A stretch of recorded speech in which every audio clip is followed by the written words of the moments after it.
Welcome, everybody, to the Colorado Rockies franchise on MLB The Show. It's been too long. I haven't streamed one of these off seasons in a really long time. But welcome to the stream, everybody. We are going through another off season today after an ending to the season that I felt coming, honestly. I didn't like how the season ended. It didn't surprise me when we lost the way we did. I mean, I didn't expect to get one hit, but it's time to put the pieces back together again. Is my audio good?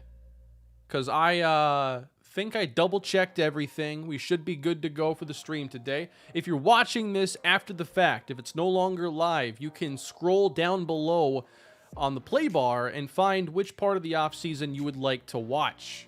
But if you're watching me live right now, welcome everybody. I haven't streamed like this in a really long time for an off season or just something like this. I mean, I've been doing my channel member live streams every month. And by the way, July's channel member stream is tomorrow. That's a stream every month where I talk about some thoughts about the channel, some behind the scenes, first look kind of deal. It's where I revealed things like UTSA Dynasty and talked about some other things. That's included in the $4.99 channel membership. Little plug there. But it's good to do a stream like this again. And I have a few I want to do in the near future. We got Madden coming up. I'll be doing some streaming for that. Are you ever going to do a Madden franchise like the Broncos one again? I'm hoping I can this year. I want to. I have a couple teams in mind. I'm not going to talk about them because I want to make content out of any reveal I do. But yeah, I'd love to. It's been a couple years since I started one. It would be great for the channel. Fun to do again. And I'm hungry for it if the game is in good shape. Am I certain the Vikings will make the playoffs this year? I'm never certain.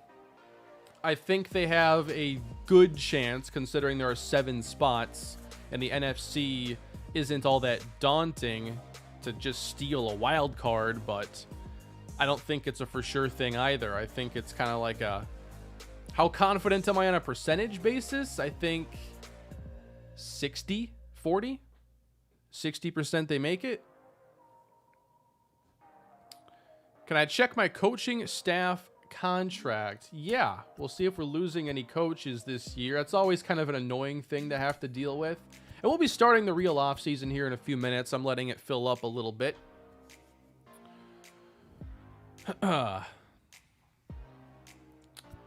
Where is the staff contracts in here? I don't know if I can check it out at this point of the season.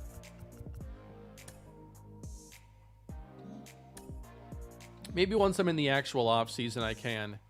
I don't know where Juan Soto's going to go. That's a really tricky situation. And obviously, it's going to take a lot of picks. I think after the Mariners traded for Luis Castillo, you count them out of the running.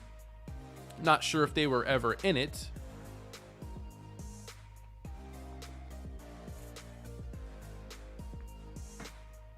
This is the perfect background noise while you're working. Love it. Hey, Matthew, thank you for the super chat. I appreciate the message. Yeah, it's good to be streaming again. It's just been way too long. I go through stretches where I really love streaming. Then I go through stretches where I don't really want to stream. Lately, it's just been, I don't know, I've had like a routine that I've gotten comfortable with. Jeez, John. A typo there. Couple too many zeros, perhaps. John, thank you. Thank you to Matthew and John for the super chats here out the gate. John, that's ridiculous. Is that towards the free agent budget now? Started with your Giants series on episode 60 of the Texans, and it's the best franchise content I've seen by far, as compelling as the real NFL. I feel like I owe you even more than this donation. You certainly don't. No one does.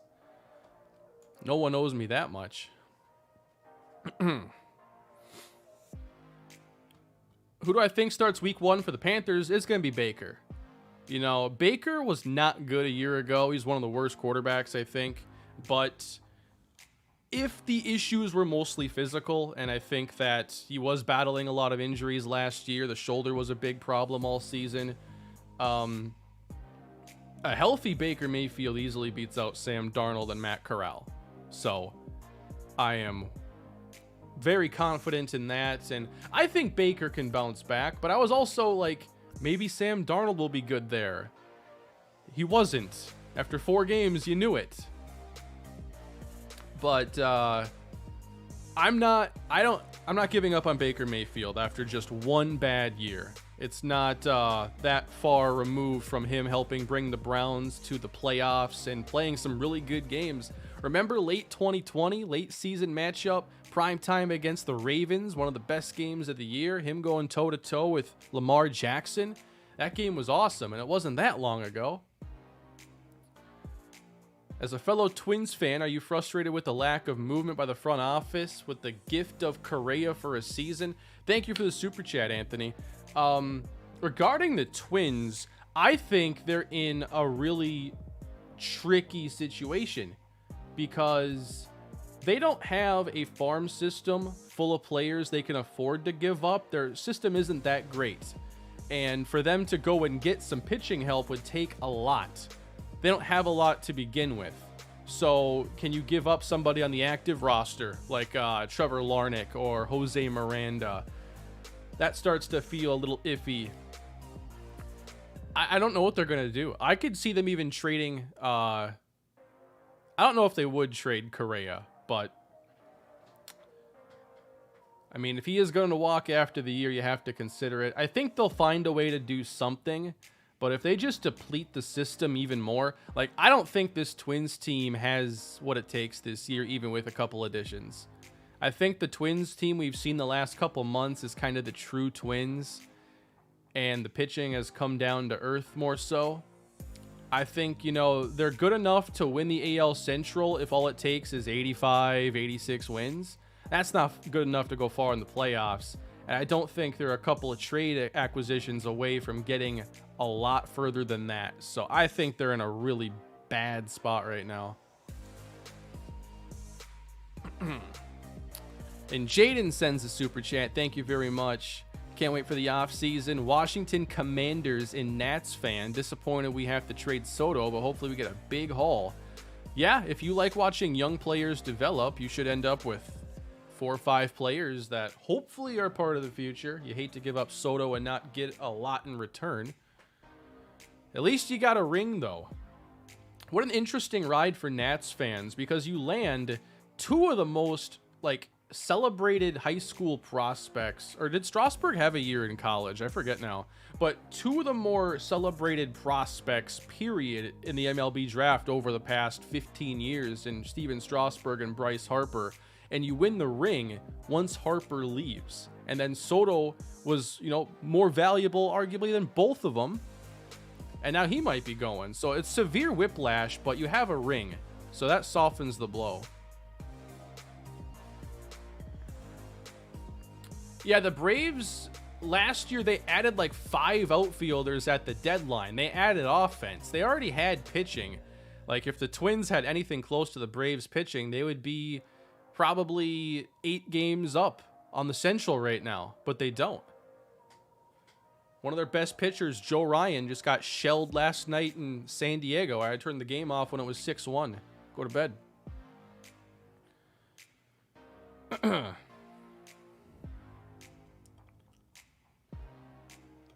Big fantasy football guy. Big fantasy football guy, Ty. Right now, I don't know if my buddy Mike is in here, but we are co-managing a startup dynasty team right now. And our draft is going on right now with like an 8-hour or 6-hour clock. It's not like I'm on the clock 20 times in this stream, but yeah, doing some best ball, got dynasty going. I'll talk about a new partnership here later in the stream as well. So let's focus on the Rockies right now. This team looked like early in the season they'd be primed for a potential World Series run, and we really ran out of steam, I'd say, early in the season. I mean, April was phenomenal. There weren't a lot of losses here. In May, things started to turn. We were so good in April that it bought us a lot of time when Devers got hurt in the month of May.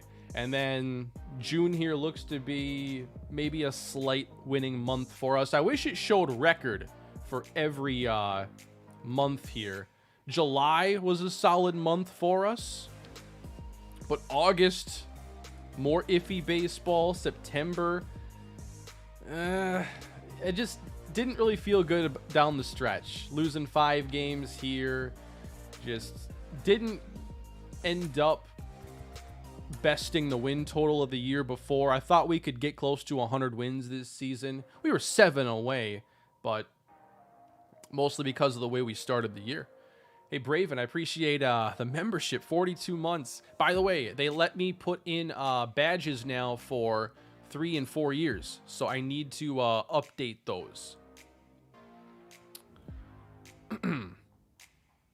Oh yeah, it's sleeveless summer here. It's 100 degrees every day, and I think it's rained like twice this summer. Like legit, maybe twice. So you look at the team where they are, 93 and 69, but a lot of players who are set to become free agents in just a couple minutes. So think of all the players who will make more money than they did a year ago. Nick Solak, for instance, $4.4 million this year. He'll make over 10 probably next. We already have an extension made for Rafael Devers. You have Josh Bell, who I think now can ask for more than $11 million a year. Jose Alvarado, 8's probably fair, or even too high after this season. Brian Reynolds, he'll go from 6 to probably 12 or more. Ty France, I don't know what his demand is going to be after taking a step back this year, but safe to say it's more than 6.5. Yanni Chirinos is a free agent as well. So you just start to realize that this team is going to change this year. And I already outlined in the last episode kind of the veterans I'm prioritizing are going to be Nick Solak and Josh Bell. With the remaining money, hopefully there's enough, it's pitching. We had a lot of young position players on the bench this year, and I think that we've seen some really good things from Xavier Edwards, for instance. I trust him to play more than he did this year. And I think that we're going to give Zach Veen a chance to win a starting outfield job as well. He didn't really show the power that I wanted. He only slugged 370. But I'm hoping that this next year offers a boost there. And one thing that's nice about Veen is he is a better fielder than some of the others that we have used. He's not an elite fielder, but I think he's at least average. And that's a plus for us. That makes us a better defense. And there are other players on the bench too you can't forget about, like Austin Martin. So I think that I have a decent plan. The main thing is we have to fill out this rotation. We have 3 spots filled. 4 if you think Michael Wilkerson takes one of those spots. And I think that that's going to happen unless he completely falls apart in the spring. Otherwise, I don't think our 5th starter is on the team. Unless we bring back Yanni Chirinos. And I'm open to it. But what does it cost? Is the question. At the same time, I have to think about this bullpen. So, as far as the pen goes, I really like Dominguez and Rogers. We're going to keep playing Oberg until he just completely falls apart. He hasn't done it yet, even though he keeps regressing. Check out the numbers on him. It's nuts what he's done over these 4 years. I know his WAR is nothing spectacular, but the guy just gets through his innings a lot cleaner than most. Andrew Heaney, free agent, probably gone. Probably looks to start somewhere else. Long relief, we have Lucas Sims entering 2nd year of his deal, and this season was a complete mess for him. Did not work out at all. This was not a reclamation project that worked out. 5.4 ERA, 1.5 whip. Just seemed to never really have a clean outing for us. And he certainly wasn't that 2-3 inning guy out of the bullpen that I've been trying to find. So the search continues. I think we have a handle on what's in store today. Wilkerson call-up is iffy. We got to see him down the stretch. So I feel good about it. He's a 79 overall. The guy's got to play. I'm not sure Sims has any trade value, Ethan.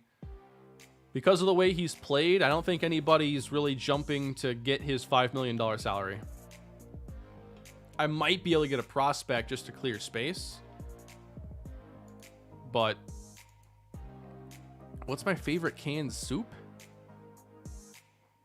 I don't know if I have a favorite canned soup. I'd probably just say tomato basil. Because I don't really like soup. But tomato basil is super safe. Hard to screw up. Caleb, thank you for becoming a new member on the channel. Appreciate that very much. Member stream tomorrow. You'll see it in your channel member community feed. And Pee-wee, thank you for becoming a member for the 27th month. Going to a Yard Goats game tonight. They have some decent players. Only one that looks like MLB caliber. That'll be a lot of fun. Hartford Yard Goats. You never know, though. It's at AA, so maybe one of those players like 4 years from now is in the bigs, and you got to see him play. I don't know anything about baseball. I'm just happy to be here. I like that energy. You know, there's a lot of baseball fans that watch this series, but I'm always impressed by, you know, I see all these people saying, I didn't like baseball before this series, or I knew nothing about baseball. I still know nothing about baseball, but I love the Rockies franchise and the Twins franchise. That's got to be like the biggest compliment I could get as a creator if I can get you to watch something that you didn't previously care about. Yeah, I am looking to hopefully do a Madden franchise this year. A traditional one like UTSA and Broncos and so many before it. We'll see how the game is when it comes out. Hopefully, bugs and whatnot aren't a major concern. We have retirements. And nobody from our team. And nobody that seems to be like a Hall of Fame caliber player or anything either. All right, so we're done there.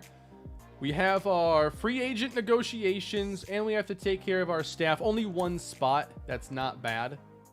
So, hitting coaches. There are plenty of options here. Cal McCleary. I don't know who our last coach was. Discipline, contact, vision.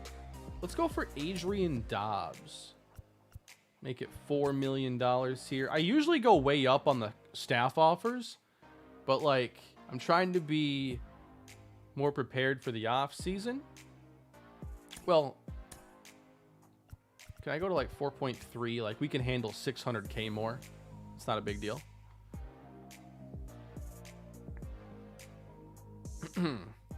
Oh, that's really cool. I'm from Germany here before your Twins franchise. I never saw any baseball, and now I follow the Twins the last few seasons. And if you're from Germany, chances are you're a Max Kepler fan. Right, I don't bunt that much anyway. What's there to lose? The pitchers don't have good bunting ratings anyway, and that's who I end up bunting with. All right, let's get to free agents. I think I want to take care of my renewals and stuff first, or is that not this stage? These are all true free agents. Okay. I don't think I can do that quite yet. That's fine. You got to see Michael Harris at AA. Did you have any idea he was going to be this good when you saw him at AA? All right, so like I said, I want to begin with Solak and Bell. So Nick Solak is looking for, if we sign him to a shorter term contract, $14.7 million a year. If I make him an everyday player, what does it really take? Now it says looking for 14.7. This right here would be 15, and this doesn't get the job done. He wants to be a star. I don't think on this team he will be. I think star means he's going to hit in the top like 3 or 4, which is possible. He hits second, take over the Reynolds spot. Team quality contender. And after the way our season ended, I don't think that he's happy. His morale isn't good. He was riding the bench for much of the season. So if we want Solak to stay, we have to get closer to 17, 18 a year. Oh, should I move face cam during this stage? Sorry. I'm gonna have to move it around as we do this, but this is probably a safe spot to keep it for now.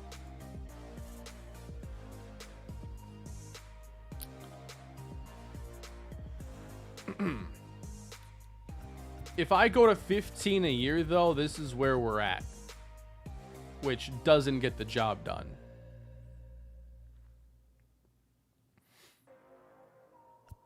Do I want Solak for 15 a year? Or do we see what his market looks like? Now, he's a 91 overall. Got to keep that in mind. Player option always helps. It does give you a boost. So, if we want to be in the green here, the player option... Let's see. This is what, like, the difference a player option makes.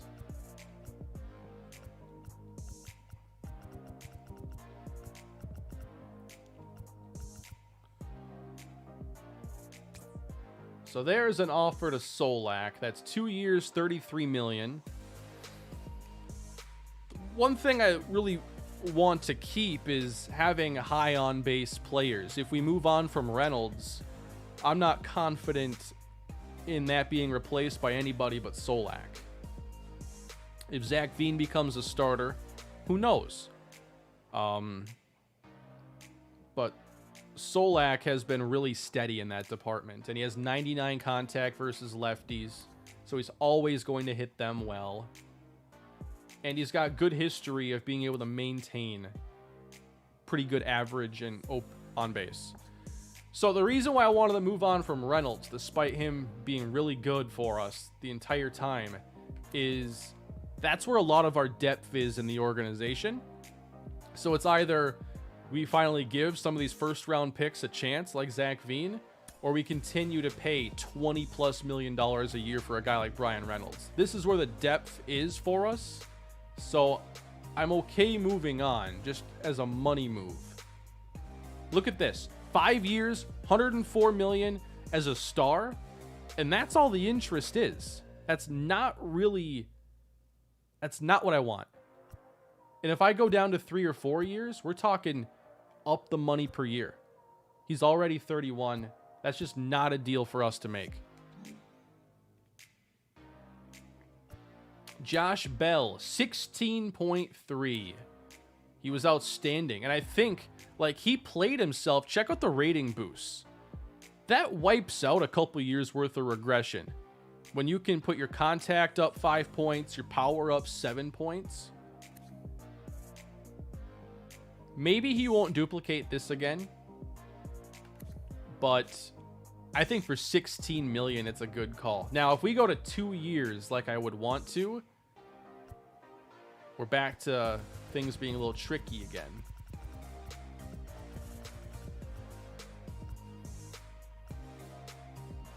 I'm not sure that gets it done. Will Reynolds get the qualifying offer? That's a good question, because it's right in line with his salary, and we get a pick back. How much do players regress in MLB compared to Madden? Isn't it slower? It depends on their production.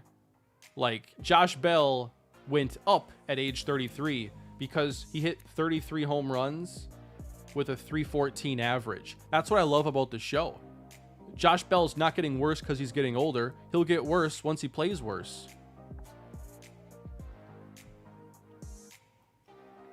So you can think about that too. Like, Does a player's skill set offer them a chance to play well on a consistent basis? Imagine if Josh Bell had like 40 vision and he was, a 240 guy one year, 290 the next. If you catch that 240 at age 33, you get way more regression, and then it's harder to dig out of that hole.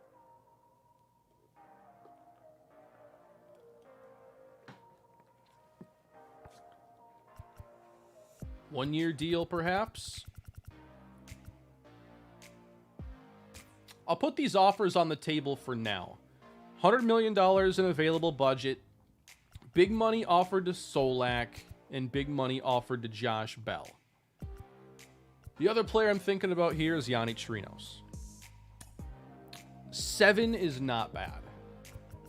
I think a one-year deal for Chirinos is just fine. $9.3 million. Let me take a look at the terms of that here. In the rotation, yeah. Okay. So that could leave us with $50 million left over, but keep in mind, I got arbitration deals coming up, contract renewals. I don't know how much I really have to spend yet. Alex Colomé. What's he want? 1.8. That's not bad. Or $2 million. He's really happy with the organization, so it's a little bit easier for us to compete for him. 37 years old.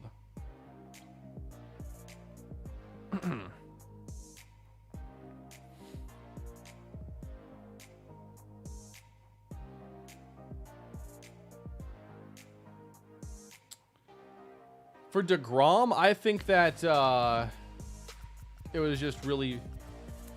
that was the 1 year we could afford to make that move. I just don't think that we can handle it this year. I think if we did, it's like the only thing we can do. And he's regressing. Had that major injury last season. Probably moving on. But it is a good point. Are we going to offer anybody the qualifying offer? Yeah, Alvarado, you're going to have to come down after that drop-off. And I'm not making him the closer either, so I just don't know if it's a good fit for Alvarado any longer. Ty France, I just think that he's been great, but we have Devers. Hopefully we have Bell. If Bell declines, maybe we revisit the situation. But I also think that we have some other players that might be able to fill that spot. Jace Fry. I'm a little curious about him if I can get him for a couple million. Yeah. I need to see free agency, I think, before I do a whole lot more than this. Hey, Franz, thank you for the super chat, or the membership. It looks the same here on the screen. So glad to hear this series is keeping moving. Loving baseball right now with my Mets. Who do you think the team will be for the next Madden build? I'm not going to give the teams away, but, I'm considering a variety of teams. I'm most excited, I think, about NFC teams, though. I think if I do one on the main channel, it would be an NFC team, if that helps.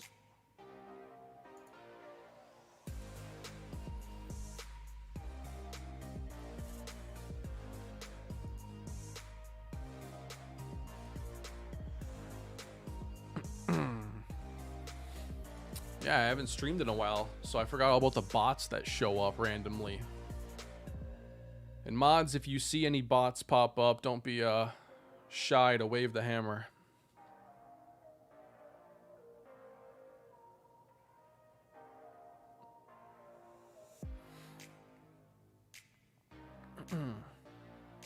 What do you guys think about this? I'm doing a Dynasty. It's a Super Flex Dynasty League. It's a startup this year, so it's the opening draft.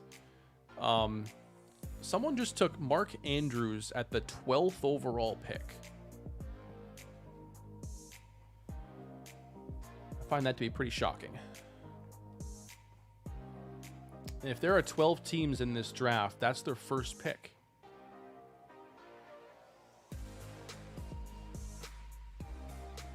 Spamming X on Keuchel gives you more budget. We're not making that mistake again. No, it wouldn't be auto draft. We have a 6-hour clock, and they were only an hour or two into it. So, I'm doing this draft with one of my friends. We're co-managing the team. And at 11, we had, I think it was 10 or 11 was our first pick. And we really wanted Kyle Pitts. But he went the pick before us. Top quarterbacks are gone. Jamar Chase is gone. Justin Jefferson's gone. We took Trey Lance at 10, I believe it was. Ahead of Dak, ahead of Russ, because it's a dynasty league. I'm hoping that works out for us. Running backs don't go that early in a dynasty typically, although somebody did take Jonathan Taylor at like 6.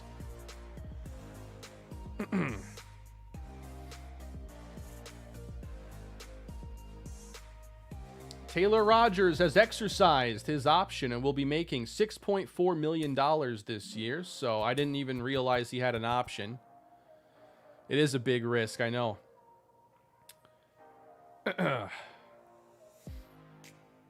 The thing is, if I have a good read on how Lance is going to be used, I'm using Jalen Hurts as kind of the example because he runs a lot and has been an extremely good fantasy quarterback the last 2 years. And running a lot simply gives you a floor that other quarterbacks really aren't able to have. And I think Lance is more talented than Hurts. Not better yet as a quarterback, but I think he has the potential to be better. So, I don't know. It wasn't my favorite situation to have to pick between like Dak and Lance because Lance is risky, and then Dak, we just know who Dak is. He's not all of a sudden going to become the third best quarterback in the league or the third best fantasy quarterback. He doesn't run much anymore, and I think that, Lamar, Kyler, Mahomes, Herbert, Burrow are all much better options, but they're all gone.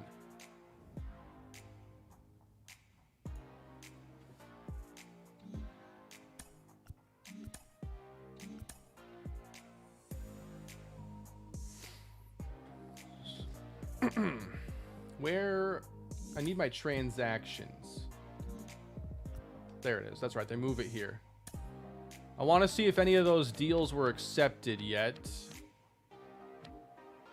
Rodgers exercised. We did get Yanni Chirino signed to the 1-year deal. That gives us, we could have a rotation filled out then.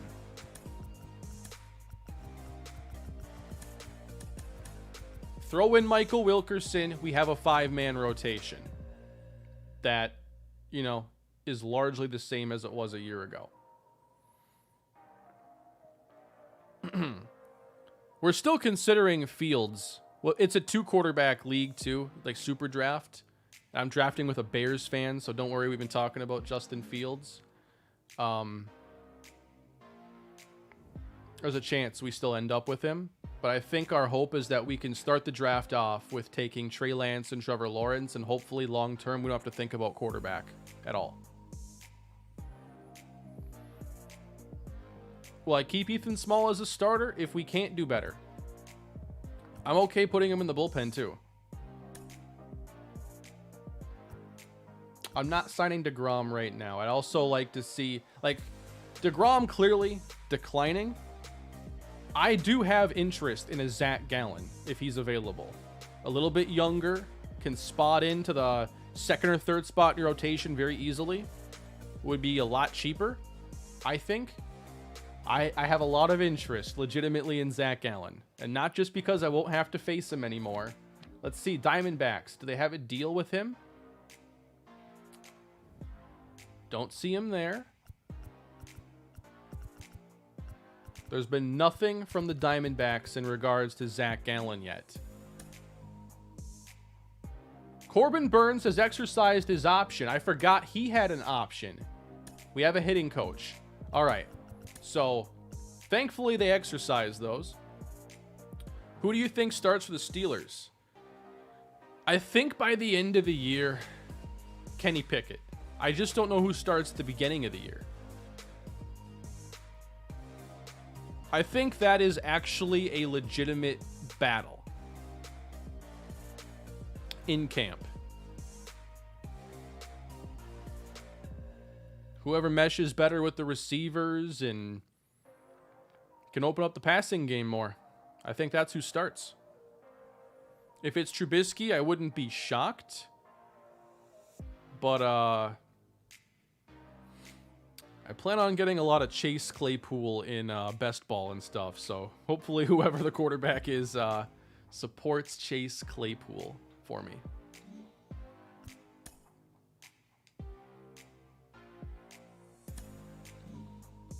All right, so they haven't accepted their deals yet. I think I'm going to stand pat with them. And again, I'm not offering these other contracts right now. I'm going to switch up the music. I want something... I need to find some music that I like that's just super low key. And like, you don't even know it's there, but it is there playing a role. You know? Kind of like a backup quarterback.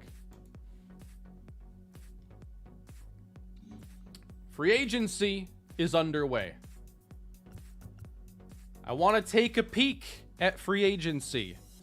Luis Robert is available. Ozzy Albies. Yordan Alvarez. Dustin May. Bo Bichette. Jared Walsh. Brady Singer. James Karinchak. And so on. For starting pitchers, he is available. He has an offer that I think I would match. And they don't have a qualifying offer for him. If I want to make an offer to Zach Gallen. I think that's the exact kind of move. The exact, get it? Kind of move that we should be making for the rotation. The right price point, the right caliber of player.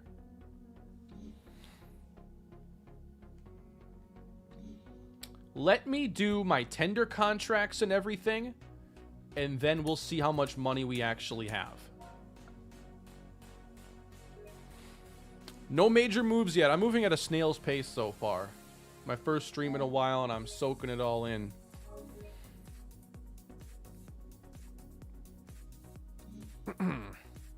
It's a good call there about Ozzy Albies. What if he ends up in a Rafael Devers situation? Let me go,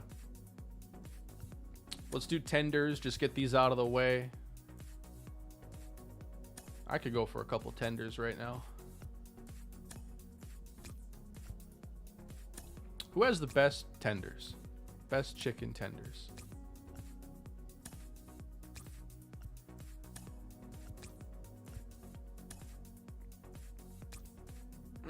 Leave Ozzy alone. The Braves don't want him anymore. He's not that good.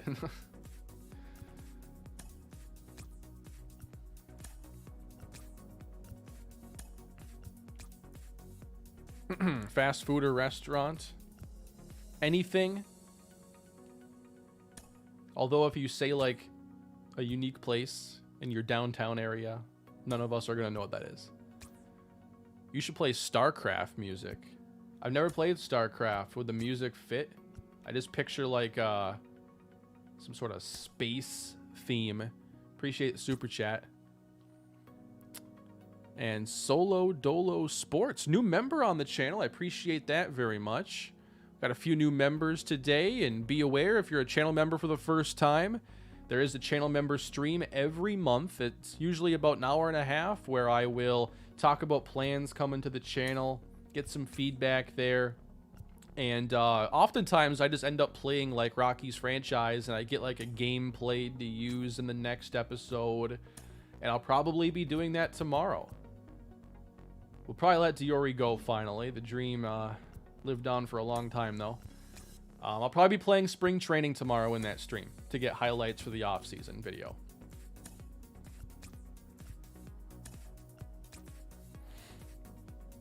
Fridays. I feel like I've TGI Fridays, or is there something else? Cane's and Chick-fil-A have the best chicken ever. See, I'm a Popeyes guy. I like Popeyes the most because you can also get it spicy. If there's a spicy option, I just take it.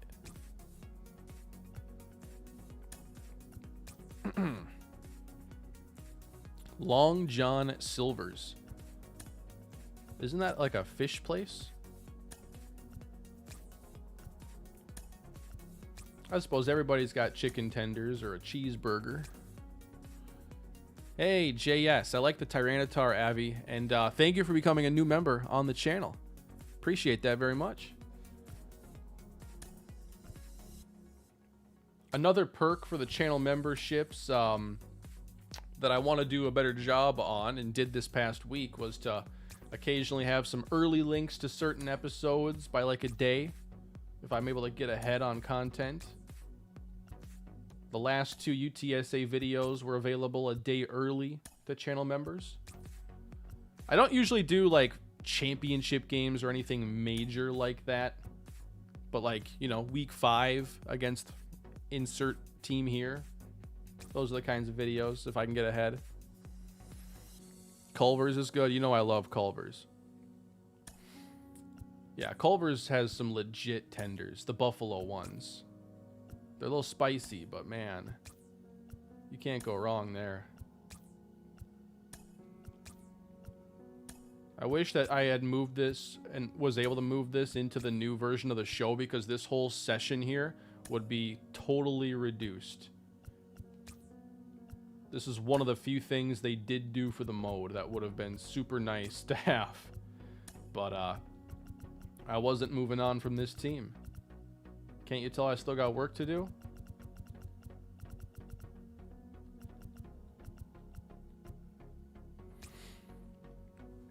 I do like wings a lot, yes. Boneless, traditional, all the wings. I do have a real soft spot though for the boneless, because you know there's a little edge when you can eat it with a fork. I don't like getting my hands dirty like that, you know.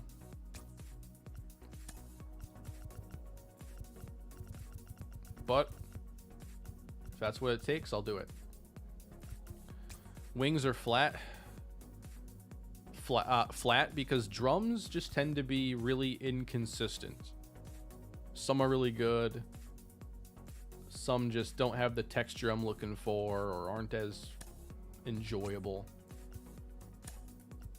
Flat's the safe choice.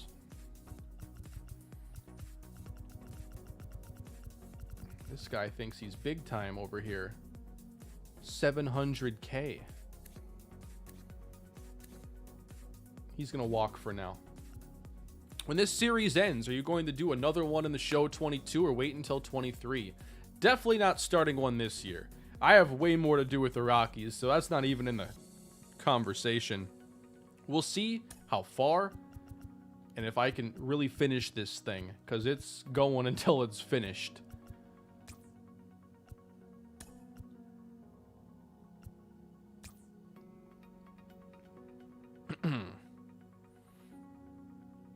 Yep, past broadcasts are available if you want to watch those. All you have to do, JS, on the community feed, you'll see channel members posts, and all the past links for videos, channel member streams, would still be there. I'm not sure they'd be like great to watch after the fact, but if you just want something more to watch, it's there. A-Mart, only 140? Some of these minor league demands don't make a lot of sense. Like, he was on the big league roster and he wants like a sixth of what Jonathan Stever thought he wanted. Kane is a hot dog, a sandwich. It really isn't. On a technical level, on the scientific definition level, it is. But is that the way we should approach the question? I don't think you could argue in a court of law that a hot dog isn't a sandwich. But I think that a jury would not call a hot dog a sandwich.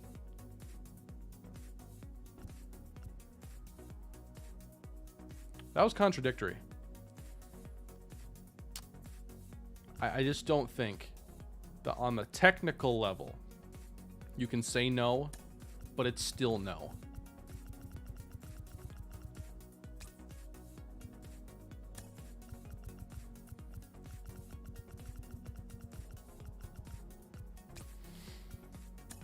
I'm almost done with this part, I promise.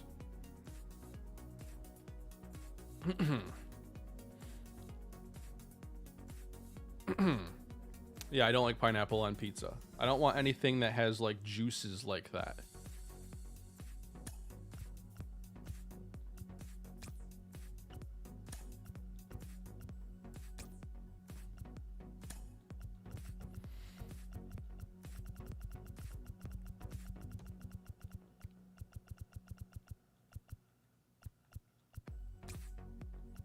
Almost done here with renewals.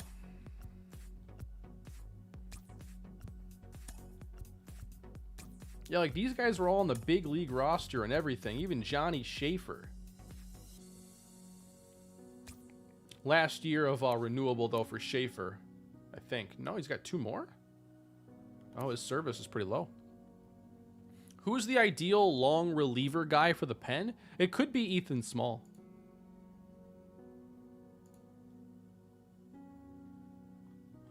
Thoughts on the MLB trade deadline? Needs to pick up the pace here. A lot of speculation, little action. I need more. But I really hope the Twins can find a way to make something happen. Like, the beginning of the year was a lot of fun to watch, and lately, it hasn't been. Kane, are you going to wait and see what other YouTube channels choose to rebuild before choosing your team? I try to pick way earlier. You know, I know what I want to do, so I try to have that nailed down ahead of time. I guess I can try to get ahead and put out a reveal video that would lock me into, you know, I am doing a franchise, so I'm never the first one to put out a video like that. But we'll see what I'm thinking a couple weeks from now when Madden 22 or 23 or whatever it is drops. That really is what it's all about, Dalton, and there has been very little of that over the past year. I haven't streamed a whole lot in this setup, and it's like the best setup I've ever had.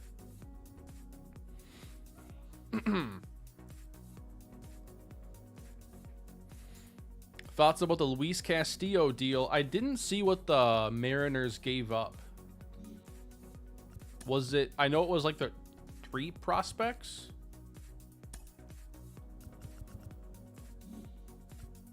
Dom Nunez. Clearly at this point, he is a bench catcher. And I don't think we should pay $3.5 million right now for that role. As much as I love having Dom on the team, he's a player we'll come back to later on. David Geronimo is arbitration eligible, though. So here's another player who's getting a raise, but it's not a significant one. Randall, the new member. Appreciate that. No message, but I appreciate the support very much. Kane, love from... You mean Minneapolis, Minnesota? It's been hot out here lately. Yeah, how hot? I think it might be a little break if I were there. It's been 100 degrees like every day for 2.5 months. It's just sunny every day.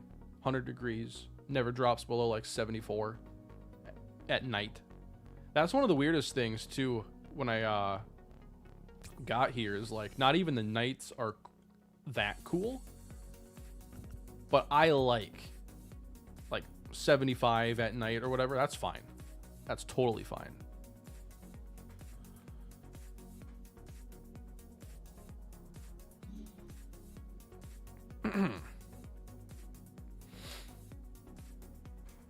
If I'm not happy with Madden 23, would I go back to older Maddens for a long-term franchise? Depends how desperate I was for a series. You know, I have UTSA and the Rockies going right now, so I don't think I'd be that desperate. Do I think the scouting is going to be better this year? I do. From what I've seen already, I detailed it a lot in my news breakdown. there are some improvements. I hope there are some that we didn't get to see, you know, like when I was talking about, imagine this was a scouting report right here, and we're seeing how good Luis Severino is. You look at it, you get your opinion. I want to go to the next player. I want to be able to hit one button to do that. I want to be able to see, okay, this guy, yep. I don't want to have to back out and do all these extra clicks to get to the skills tab and stuff. Been here since the Raiders franchise. Love everything you do. Thoughts on the Jets this year? Appreciate that, Kenny. It's a long time. Madden 13 days.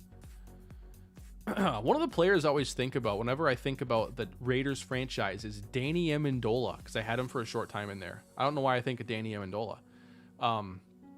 The Jets got firepower on offense. So it feels like a no excuses, Zach Wilson, it's go time kind of year. I mean, I love the receiver situation. I think people are a little bit more down on Corey Davis than I am. I like Elijah Moore, Garrett Wilson, Breece Hall. There's a lot to like on that offense. But will it come together this year with Zach Wilson is the question. And it's a big question after how last year went.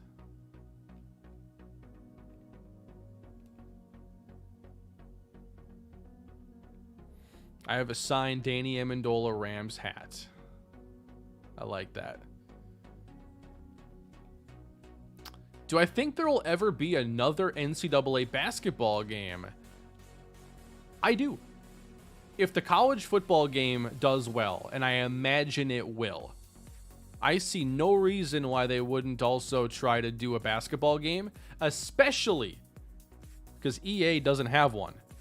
They've already failed at NBA Live multiple times in the last decade. Now, that doesn't mean an NCAA game would do better, but they could be the only one on the market, unless 2K does something. Which, why not? Why not reskin 2K and do NCAA 2K again like you did over a decade ago? You might as well. Although, it's now more difficult because I think it's going to be licensing deals with schools on a school-by-school basis. So it's going to be a lot more difficult to get everything in there. But I think it could easily happen. I remember when NBA Live was good. I do too. I used to play like NBA Live 2001 or 2002 on the PC. I thought that game was fun, really fun. Although when you're like 10 years old, like playing with a stick is fun. So, I don't know what I would think these days. I want to save. What was the NBA Live that had KG on the cover? Because that's the one. There was one with KG, right? Now I have to look it up.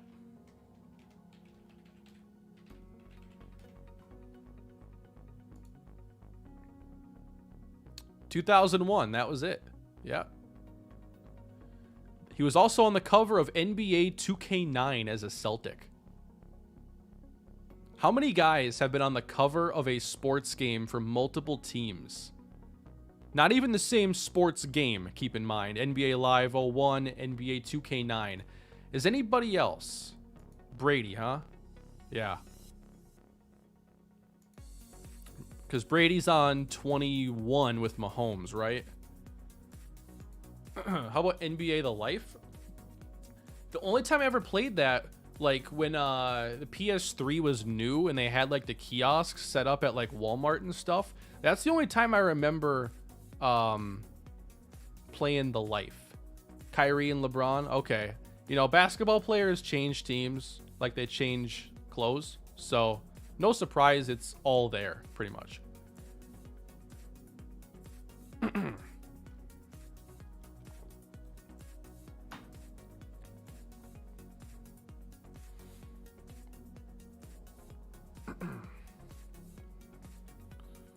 (21) was Lamar Jackson. Was 22 Mahomes and Brady? Yeah. I don't have these games physically. As you can tell, I have a lot of physical games, but I don't go physical for Madden or MLB because I just want the easy digital access. So I don't even remember who's on the cover half the time.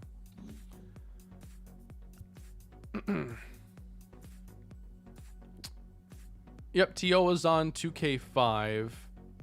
He wasn't on an official Madden one, though.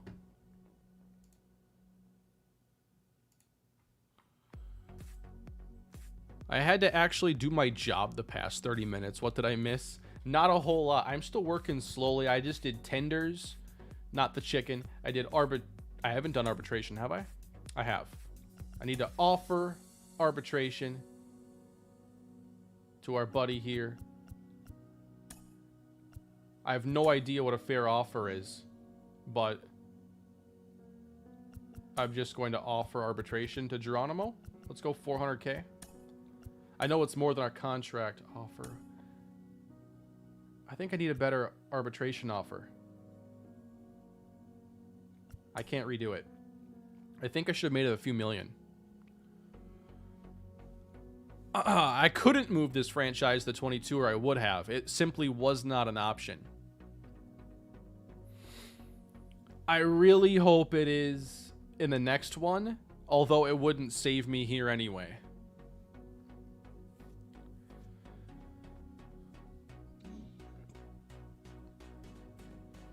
Never go into $1 million on arbitration deals? I don't have as much experience doing this, so there are still some things that I don't exactly know what I'm doing. All right, so we're in free agency now. I do play MLB 22 on my second channel, the Sidney Jean-Charles Road to the Show.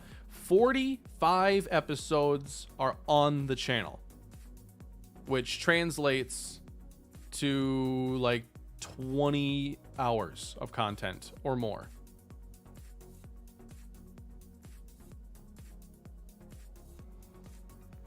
YouTube.com/MrHurricaneLP. More content over there if you want more. It's just different content. So, looking at some of the free agents here, a lot of big names, a lot of big money flying around. Dustin May's available. 16.9? May is a step above Gallen.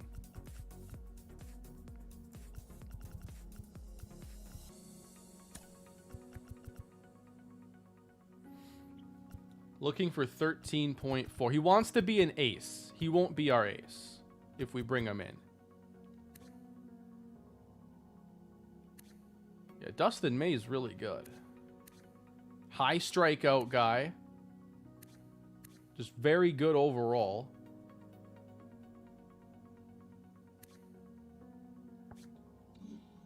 How's the FIP for Gallen?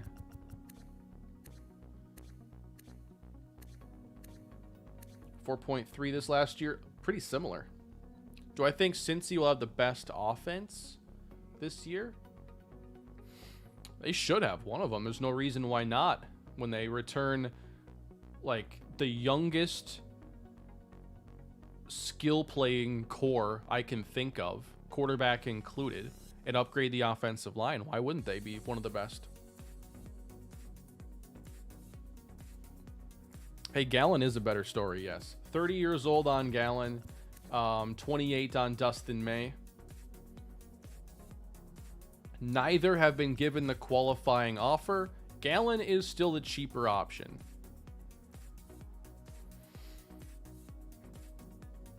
$97 hit per 9. Dustin May has 79. I think that's actually a legit like talking point there. That's 18 points of difference, and we're talking playing in Coors Field.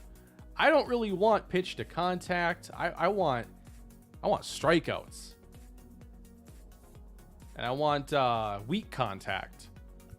Now, May is the better strikeout guy. Gallen is just the better, maybe, like limit base runners guy. Is that accurate? Let's see whip. 1.3, 1.1, 1.3. 1.2, 1.1, 1.3. So May makes up for it with strikeouts, basically. May plus Gallen plus Trade Burns equals championship. Ooh, there's an idea. That is an idea. Let DeGrom go. Sign Bell 1 year in case of regression. Offer Trey Turner and trade for offers. Clear cap space for Gallen and May, possibly. Got some options. 80 stamina on Dustin May. 83 on Zach Gallen. Durability. Does that show up here at all?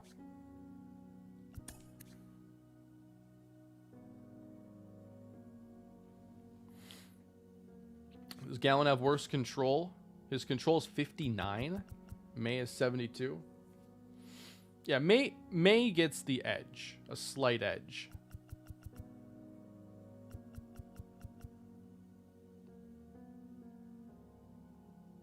If all our offers right now get accepted, we're looking at like $40-ish million in space. Could you get Gallen and May? Possibly. We signed Chirinos. Trading Corbin Burns could be an option.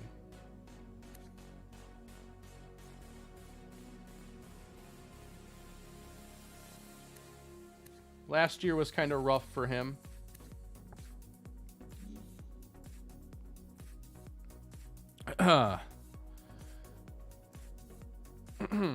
That's good stuff there, 22. Glad you can make it to the stream.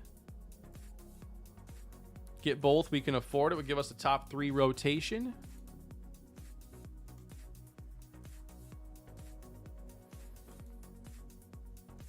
I think we offer to both. If both happen to accept, I'm open to trading Burns because maybe he just wasn't the right fit with us. That 58 home run per 9 showed up in a big way last year. What is the home run per 9 on Gallen and May? 73 on May. 72 on Gallen.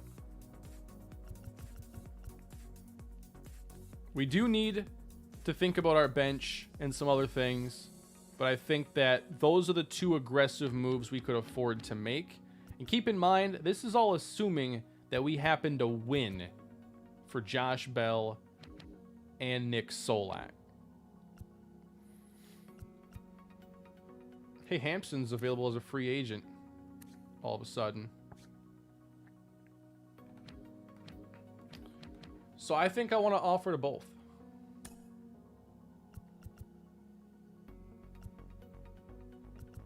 Not as an ace. I'm not going to lie to you. Player option, 3 years.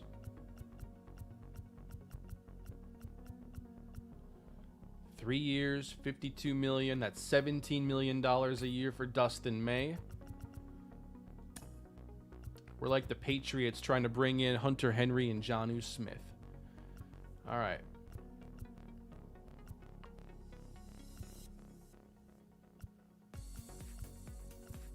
I'd be down with a 2-year deal.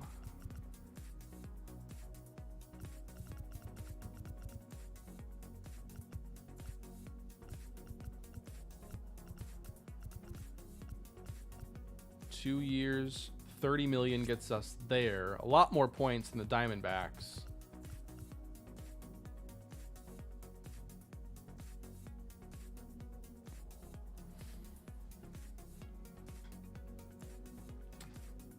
Now, if everything we've put out gets accepted, that leaves us with 16 million left to fill out. Oh. All right, if we did that,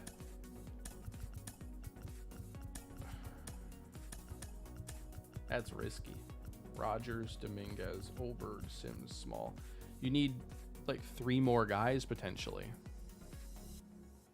But there's also the option of trading Burns. So that would be kind of how we make up for it. Let me take a look at who else is out there just to do my due diligence here. Relievers, Alvarado is number 1. No elite guys, though. Like, this is not a great reliever class. I could easily throw out an offer, though, to somebody I liked.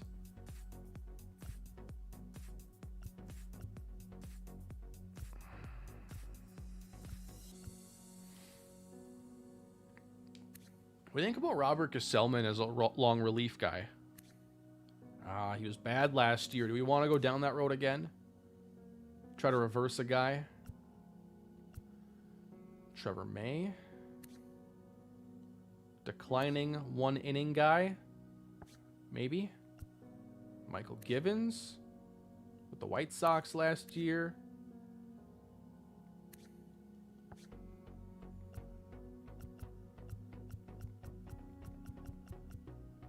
What's sim a day? 1 day. Will Smith is going to the Phillies. He hit a bunch of home runs off of us. We don't have to think about him anymore. Dustin May to the Rockies. That deal is done. We take away one of the best pitchers in that Dodgers rotation. That's a 2-for-1 special right there. With him not going to LA, him coming here. And we have another legit strikeout guy. Dustin May is not fun to face. And now we won't be. However, that was not the only offer we put out. James Karinchak. He's a reliever. 6 years, $112 million. How much do the top relievers make? Because that is a lot for a guy who shows up to pitch 13 balls. Will Smith to Philly. Yep. Is there some history there that I'm forgetting about? Look at Jesus Luzardo, another good lefty. I will take a look if our current stuff doesn't follow through, but we could use a lefty. That's true. Classic Angels move. They're important 13 balls, though. I know. But that is a lot of money. How much... Like, I watch Emmanuel Clase, and it's like, all right, when the guy is out there, you're just not going to hit him. So, like, how much is that guaranteed inning worth? I don't know if it's 6 years, $112 million worth, but it's worth a lot. Oh, the actor. That's right. Oh. See, sometimes, yeah, I see Will Smith, and I'm like, haha, Will Smith. Or I'll see Hunter Renfroe. Like, haha, Hunter Renfroe. Yeah, I wasn't even thinking that. The other Will Smith, of course. The Fresh Prince has some Philadelphia connections there. I love it. I mean, easy marketing there for the Phils. I think that was it for that day. Everett Casillas signs a deal. Sam Hilliard re-signs with Toronto on a pretty decent contract. Let's take a look at our offers. Ozzie Albies to the Cubs. That would be a cool move. Jared Walsh. The Pirates would never give $151 million to Brady Singer. My immersion is ruined. We're still winning that one. No one's offered to Bell. You got to play this slowly here. Just the way... Oh, it happened. It's happened, everybody. Oh, it's going to be fun this year. Luis Severino into Dustin May into Zach Gallen. I don't have to worry about playing against them anymore.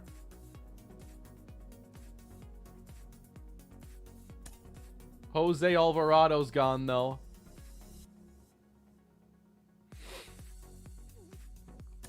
Yordan Alvarez to the Nationals. Where's Juan Soto in this series? Is he still there? I have to take a look.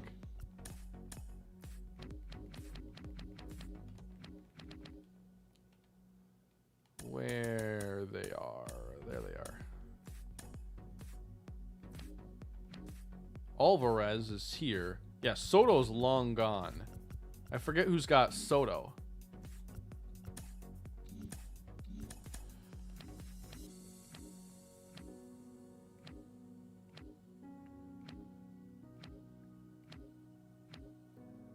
Cleveland, that's right. Could Burns be the long reliever? Not at that price. Not at that price.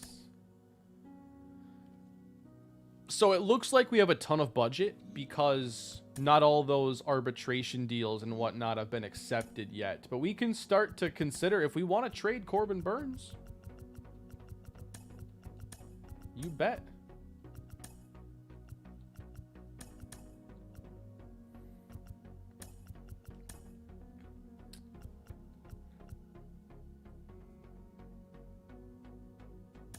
It could be Ethan Small there. Wilkerson into the 5 spot.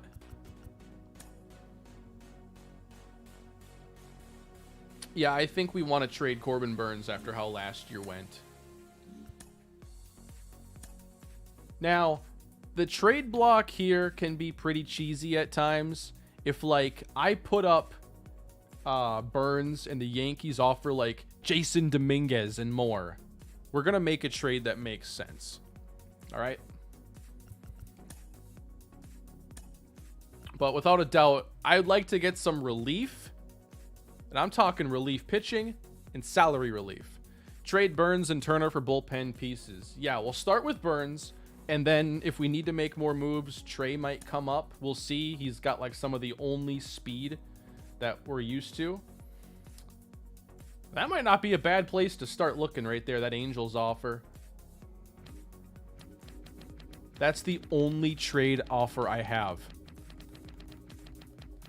Now, I could probably do a custom deal and do something else.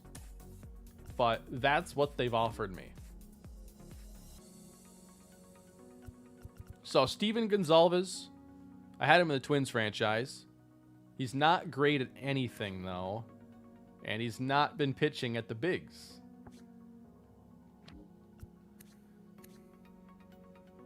Okay. Borucki. Solid. Decent. But he's not a strikeout guy. Not a home run guy. So we got a soft contact guy. Throws a sinker. Dran or Drawn. Thank you for becoming a member. Appreciate that very much. Channel member stream tomorrow. Hope to see you there if you can make it.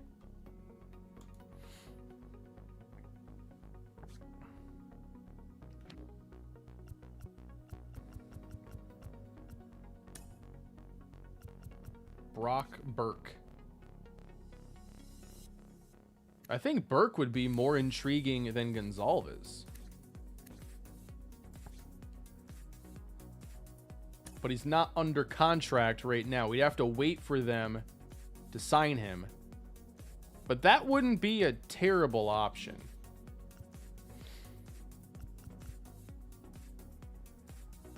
Let me go back to free agency. I might have to start putting in those reliever offers now. I don't want the super competitive ones. Jonathan Hernandez. Pretty good ratings. 99 velo. Yikes, no. Like 3 years in a row where he hasn't been very good. John Curtis, meanwhile, has been really good, and he's thrown a ton of innings. Very low whip.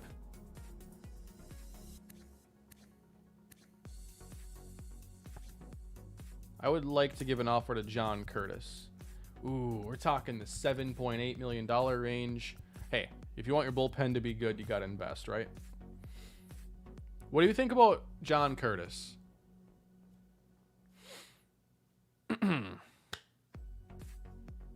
And this might be a good spot for Rule 5 pickups, too.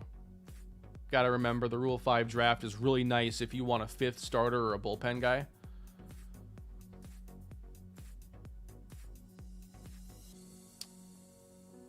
Let's put the offer out for Curtis.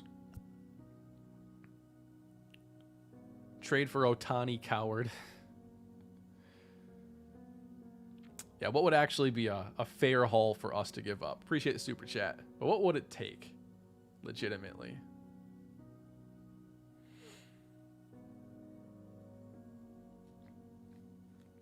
Wow, these things just keep popping up.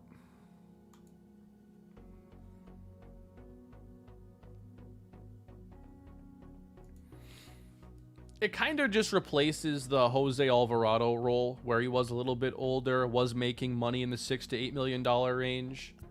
So I don't really have an issue with that. Can I put a update trade block? Okay. Corbin Burns we'll put on there. We'll float him. We'll also put up where's Amart? I like Austin Martin. I think he's good.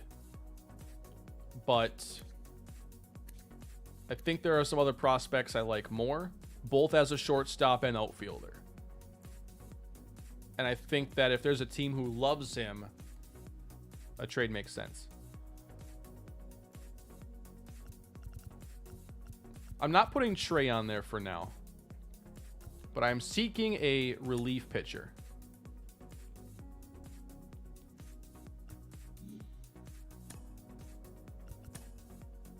Okay. Caleb Ferguson signs a deal with the Twins. Sean Newcomb going to the Dodgers, so they add some pitching. Brady Singer. Oh yeah, the Pirates were offering money, and the Orioles one-upped them. Can you imagine the Orioles and Pirates getting into a bidding war for a pitcher in the $180 million range?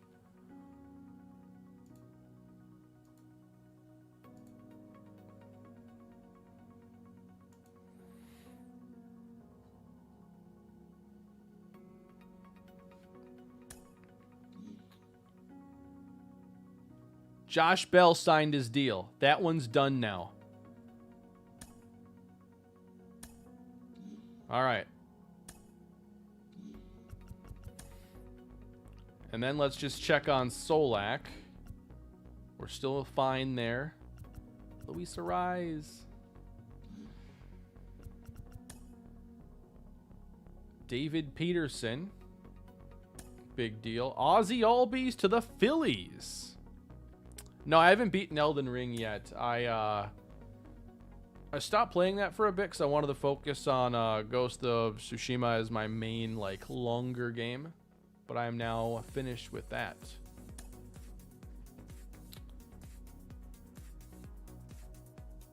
I'll get back to it, though. A lot of times I drop games and just pick them up after a few months. It's not that hard for me anymore. Yep, May and Gallon.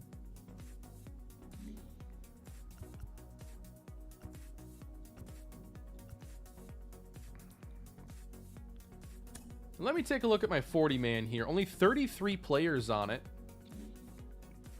Best players you could lose in the Rule 5 draft. So, if Mickey Littlefield is eligible, I don't think he would be drafted, but you know I'm not taking the chance. He's going to the 40-man. Luis Madero, I think, should join him.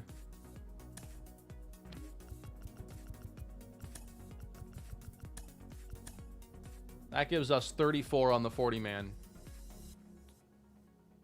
And consider that the MLB roster right now is 22 players. So we need to get to 26. We'll have 4 spots at least on the 40-man available. We have 34 taken up.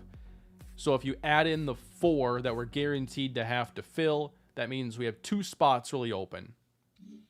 If that makes sense. Kevin Biggio. Away from the Dodgers in this series to the Braves.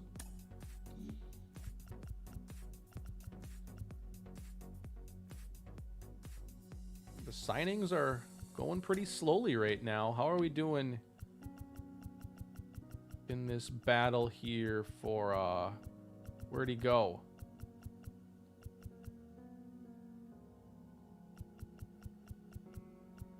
He might have taken the deal. Let me see. John Curtis accepted. Okay. It doesn't show every transaction there. If Curtis can still play well, him, Dominguez, and Rogers, I mean, that can shore up the late innings pretty nicely. Oberg is still here. We're probably just going to have Sims on the roster. We just kind of have to accept it at this point. Hopefully it gets a little better. But maybe if he's a one-inning guy, he goes a little better. I don't know. I mean, 56 games, 69 innings pitched. He wasn't a multi-inning guy because he never lasted that long. I don't know. It's probably just going to continue to not work.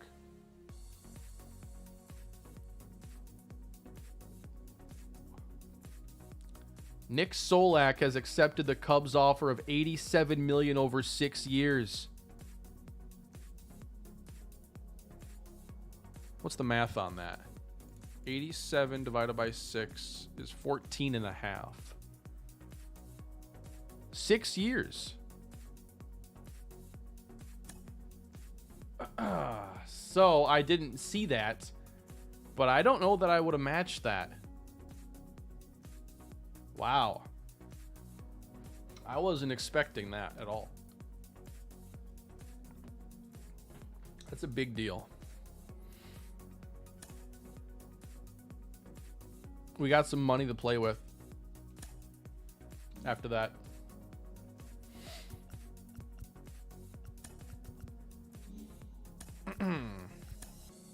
That leaves a hole. Let's just make a mock lineup right now. Let's go with my no DH lineup. This is just the mock lineup at the moment.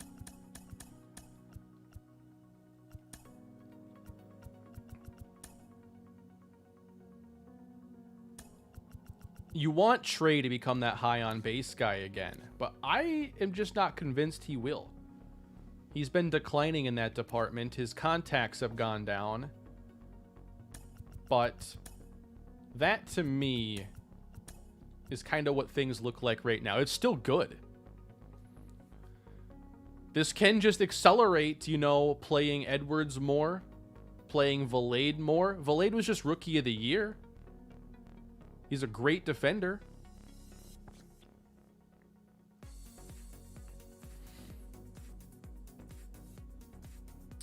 But yeah, that one hurts a bit. Let me save again.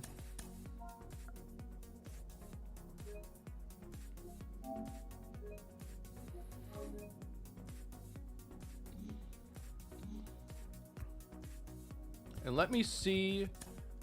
We, without a doubt, need to bring in a left-handed pitcher or two. It can't just be Rogers and Small.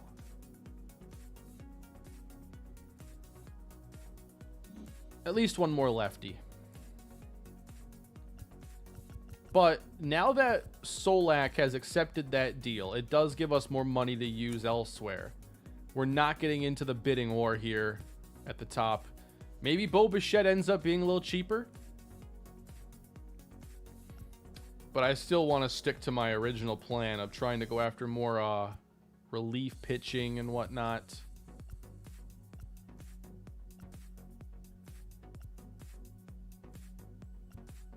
Could Garrett Hampson come back? Could Brian Reynolds just come back?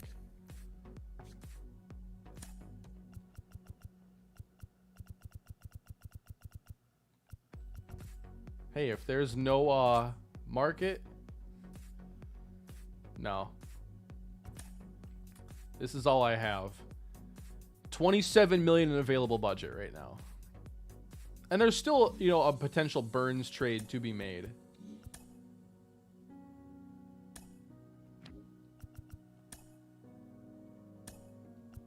Oops, I don't want prospects.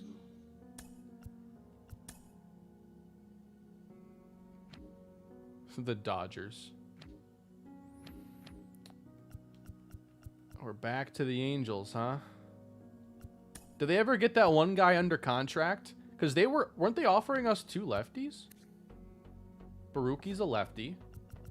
Or they were offering Gonzalez, who is a lefty, but I wanted Brock Burke, who's also a lefty.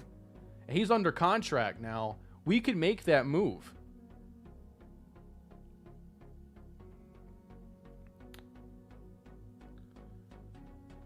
This would be a money move, a money-motivated move.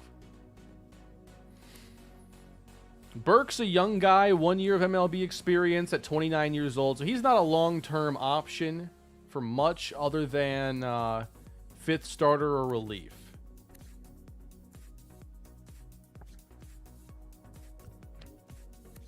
And then Baruch, he's 32, maybe a year or two out of the bullpen. He's been good the last year.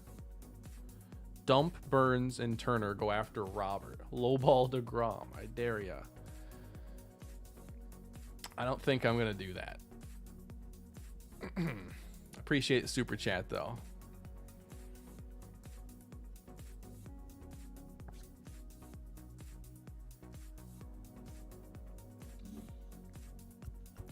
Robert is looking for that massive deal. And he's 100% worth it.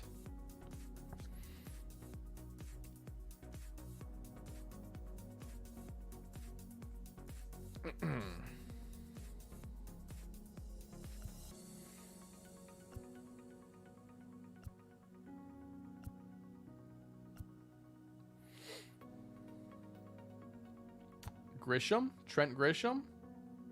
Possibly. I mean, those ratings to me aren't like... What does he want? 31 a year? Get real. That's not a $31 million skill set.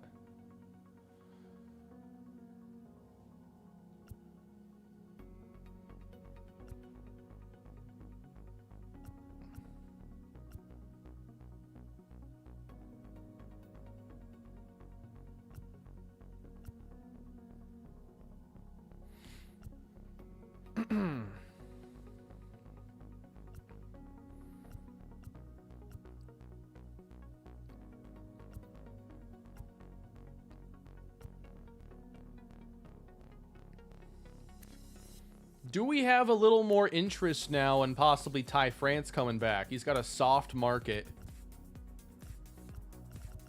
Now, he'd be playing like second base. Do we want to let the young guys take care of that and just keep putting the money into pitching?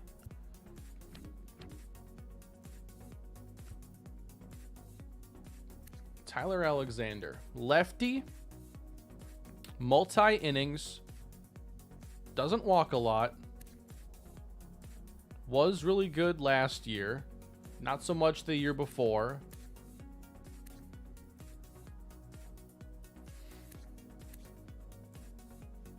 I think he's worth going after.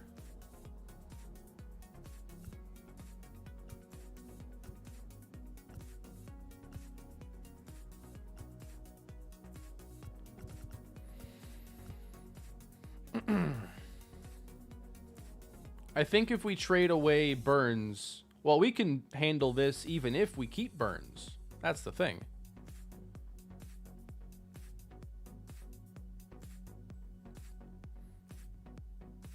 Yeah, that's the one thing you have to remember with some of the players on this team. Like, sure, Edwards isn't a superstar yet, but if we check out his potential, it's 93. He's not going to get there on the bench. We can pay $25 million to fill a role or be patient and potentially fill a role for a significant discount.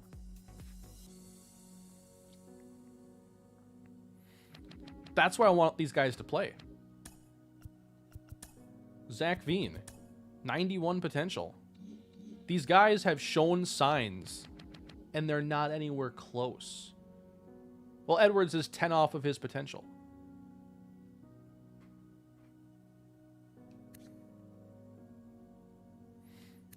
He's played 68 games for us. He's hit 280, slugged 469.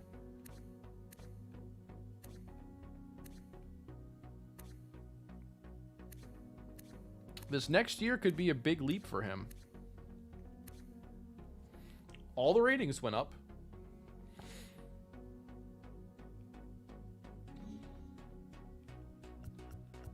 So back to free agency, and we can still consider starters in the bullpen. They just aren't usually thrilled about that idea. Framber Valdez. I'm a big fan of his. Burns closer, Rogers setup, trade Turner for a lefty. I'm not letting Burns pitch in the bullpen. I want the relief. Appreciate the super chat, but that's just, we can't let him close. Kyle Freeland. We had him back in the beginning of this series, and he's been good ever since. He wasn't even bad the year we had him. I forget why we moved on exactly. Well, here we go. Doesn't strike anybody out, walked a ton, gave up home runs, had a terrible FIP. So there was some bad stuff in here that the ERA didn't capture. That's why we got rid of him. Austin Gomber.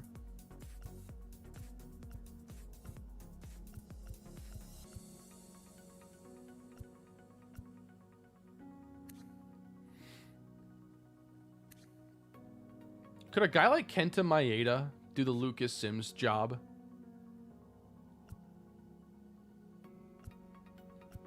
Or Sonny Gray, who has better hit per 9, K per 9, home run per 9?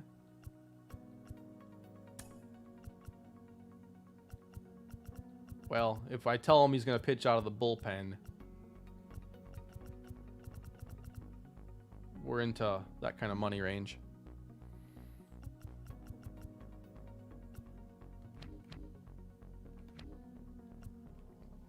Brings us back to Tyler Alexander again. Hit per 9 and K per 9 aren't like phenomenal.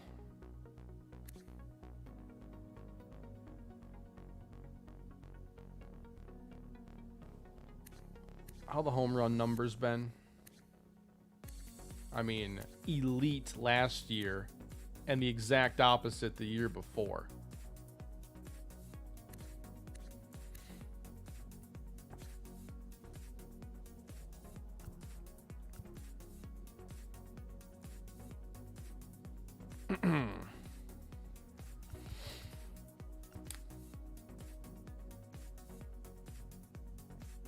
That's a good call. Yeah, he probably sims well because of that walk per 9. That's always something they look for. Paul Fry. I saw an ERA in the 6. Oh boy, what's the FIP? 6.4. It was that bad. 7.5 walk per 9.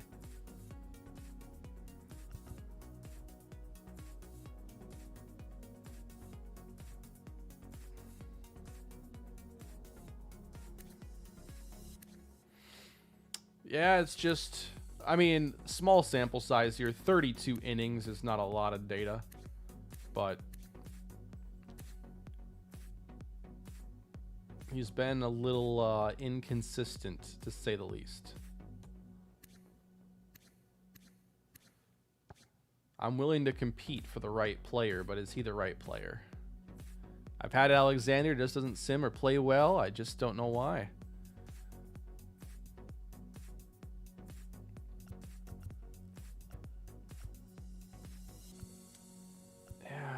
It's tough. Jace Fry didn't get much of a chance with us. I think this was just the salary dump when we wanted to trade Marquez's contract. He's not solving any problems. That's what I love about this game. You have to look way deeper than the overall rating. It's just a number. It's a basic guideline and not a particularly great one.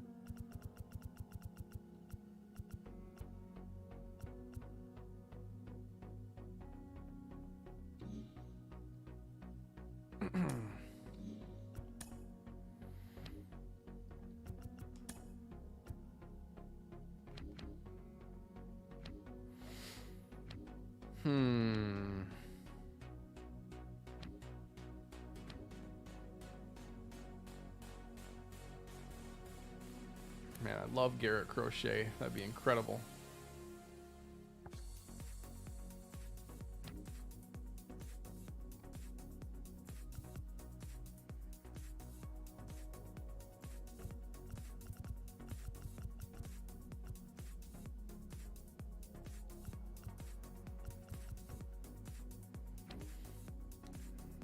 Far and away their best reliever.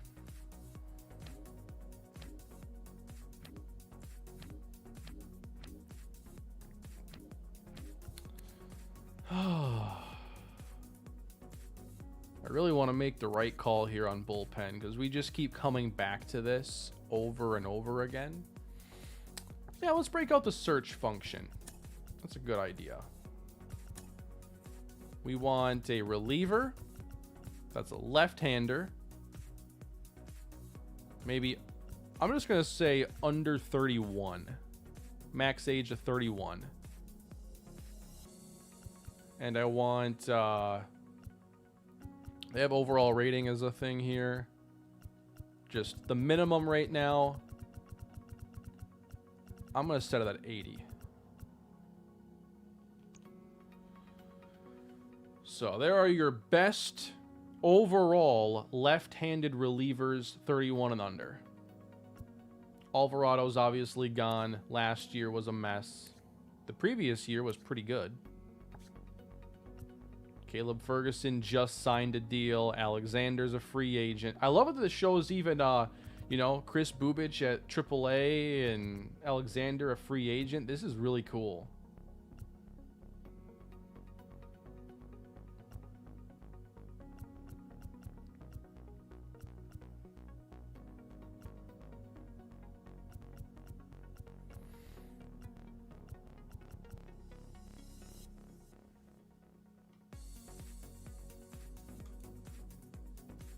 Genesis Cabrera. I haven't seen him pop up anywhere. I haven't seen his name.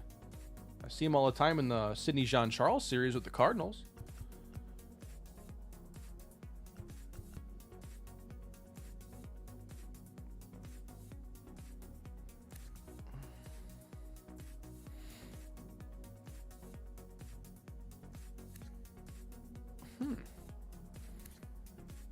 I am interested.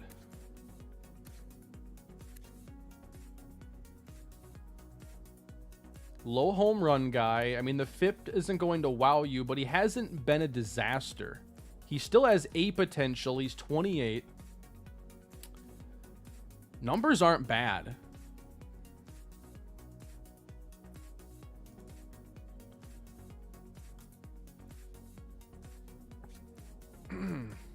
Poche. He's a one inning strictly kind of guy, but he's also been good in the limited innings.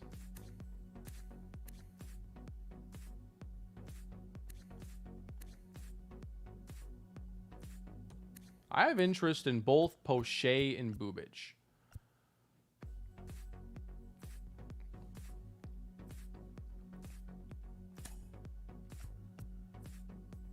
Okay, so we have a couple names now to go off of.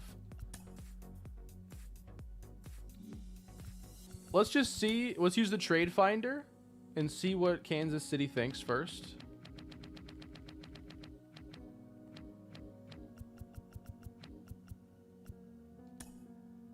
He's not signed to a contract right now. A lot of these guys are probably like on arbitration deals, so I can't make those trades yet. But now we have a couple guys we can come back to. That'll be down the road. So one more look at the bullpen as it sits right now. I think it'll be Ethan Small. And you know, the lefty we add doesn't even have to be a multi-inning guy. Small happens to be. And I guess he's still competing for a starting spot too. So no guarantee he is in this role. We have Oberg, we have Sims, Curtis, Dominguez, Rogers. So you have four guys I think you can count on. Sims, who I don't think you can. And then Small, who might be a starter, might not be.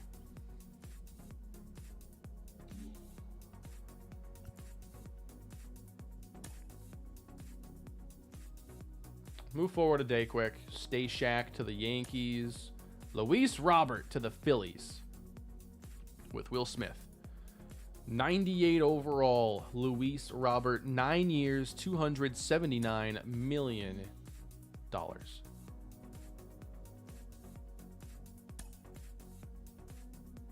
And I guess I should be checking out this log to see, like, all right, when do those guys sign so I can try and offer a trade?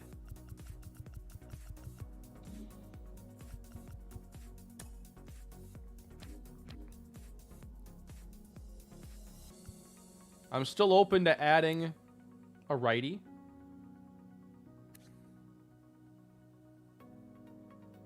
Man, he just came out of nowhere to save 46 games last year.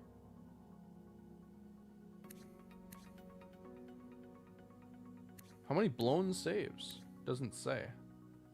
Struck out 11.2 K per 9. Really good strikeout stuff, apparently.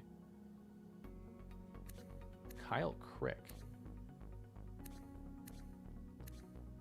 46 saves in 49 games. That means at the most he blew 3 saves. Wait, okay, he blew 1. 46 of 47?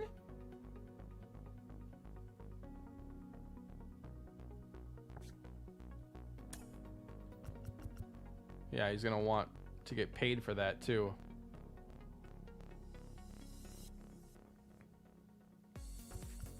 I'm not offering that. But there is some good stuff in there.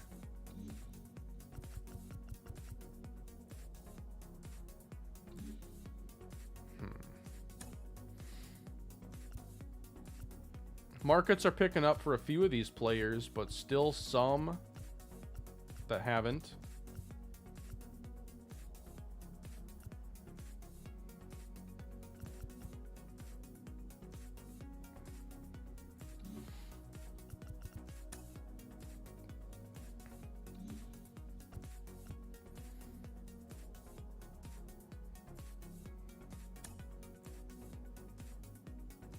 Geronimo signed his $2 million contract.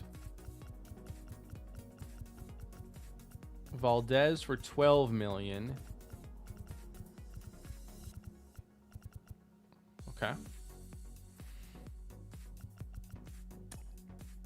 Yeah, I guess it wouldn't hurt to... Oh, now the low ball game is not going to work on Crick. He's going to get his $10 million. What if he goes to the Dodgers and strikes us out in the playoffs or something? I'm moving a day. Logan Webb.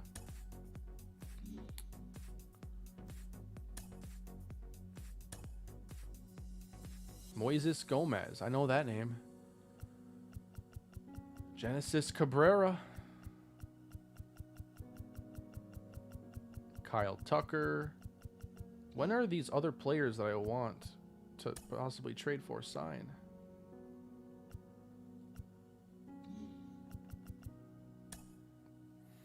Luzardo, DeGrom, Freeman.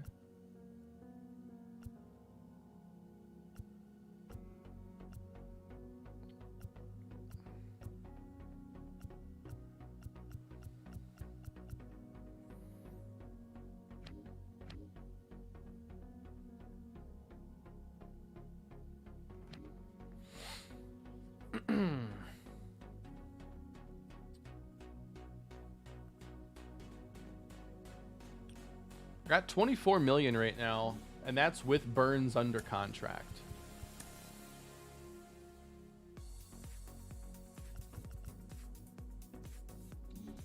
We have some money to spend. So if we had the luxury of going for a position player,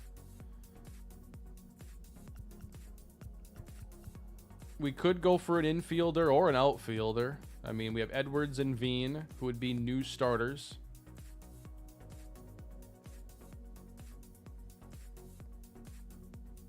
I don't hate the idea of an outfielder just because Nimmo's also older. He's still under contract for a while, though. It should still be a good contact guy.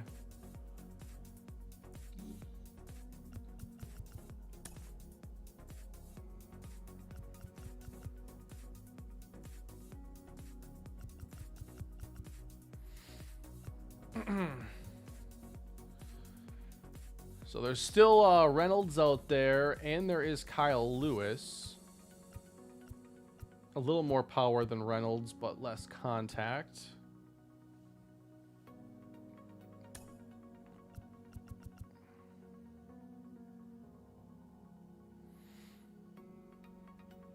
I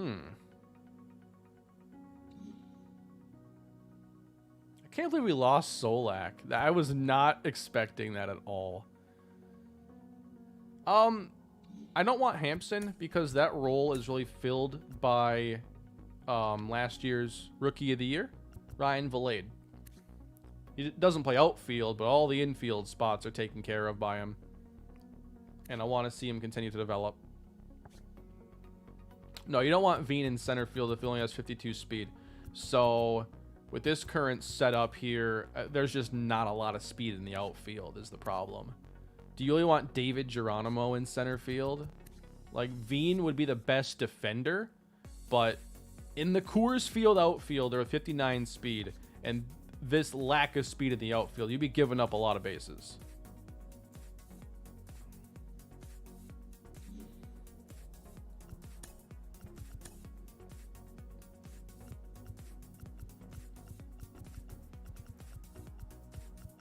Let's take a look at the trade finder quick. Just curious, outfielders at least in 80 who have at least, let's say, 75 speed. I'm talking about them in the field, Mike. I'm not trying to give up home runs. I need them to hopefully limit triples.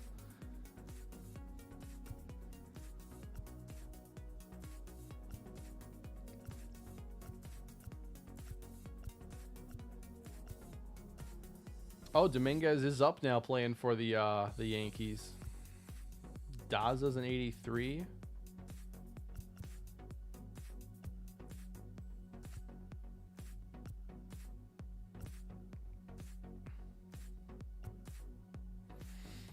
I wish this is like before Buxton was really good in real life, Buxton. So his ratings weren't where I like him.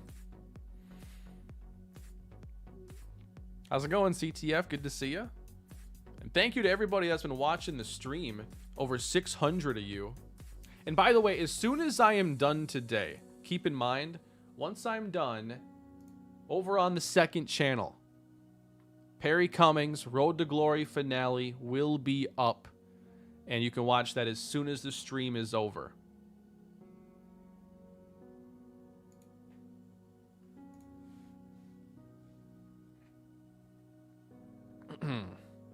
Oh yeah, Buxton likes playing against the White Sox for sure.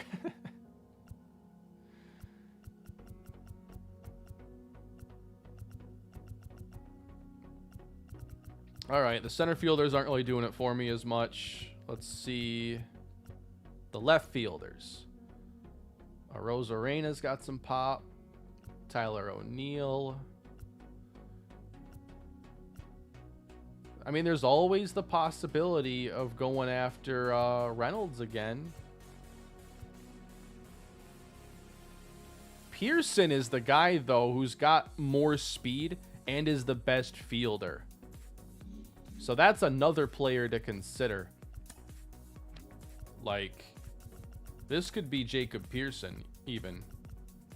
He's not on the big league roster right now. But it would basically be a competition there. And then the Trevor Story trade would finally pay off for me. He'll be on the big league roster, though, this year.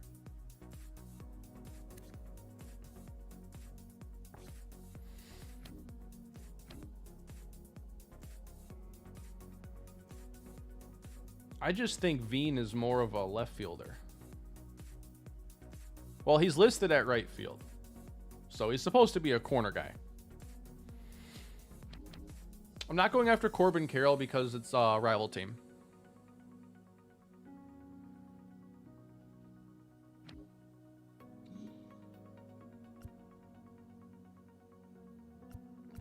What if we take a look at other teams' trade blocks quick? Hey, Kane, any idea if you're starting an actual franchise this year on Madden 23? Or are you sticking to the rebuilds, loving all the content? I am hoping to do a true MrHurriicane franchise on the channel this year. I do want to do that. What's the plan for the excess money? How many guys do I have to pay next year? Good question. For 2027? Big money?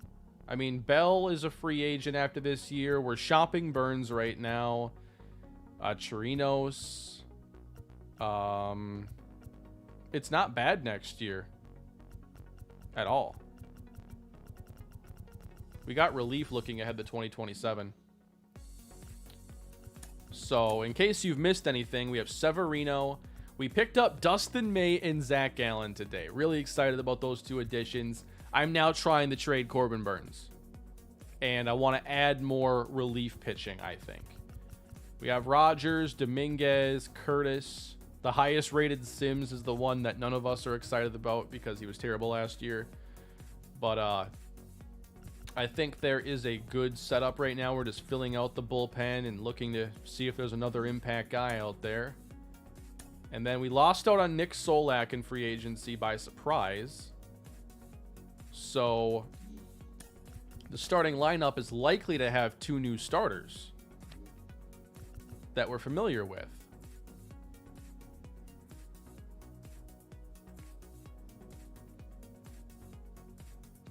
Kyle Lewis is still available. DeGrom is still available.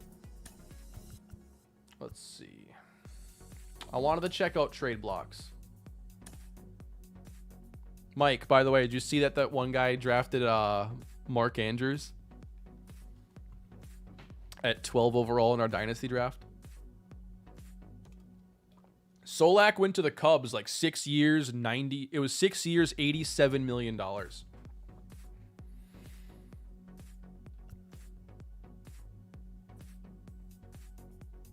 Yeah, there ain't much on the trade block right now.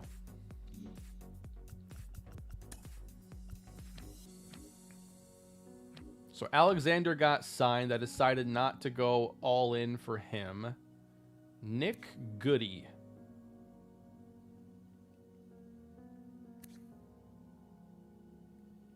$44 innings a year ago. Good innings.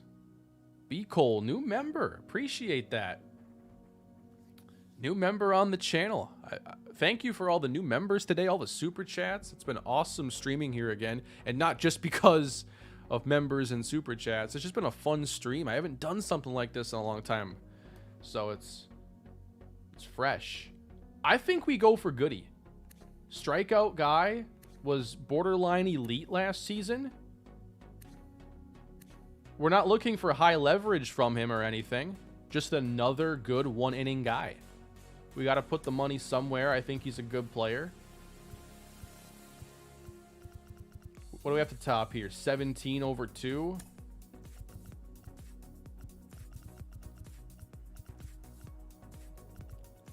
Throw in that player option.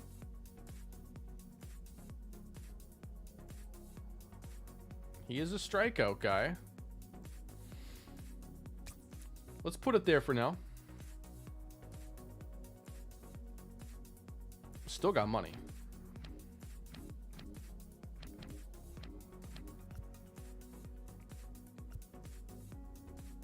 I'm going to throw out an offer there to Brian Reynolds. He isn't getting the market he was probably expecting. We know how good he can be. It's not a strong offer, but I'm just going to put it out there for now.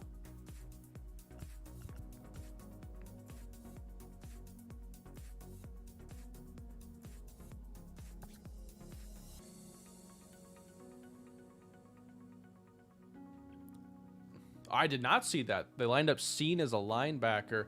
I do think they're going to do some 3 safety things with the Vikings this year. From what I'm hearing so far, very multiple, a lot of weird looks.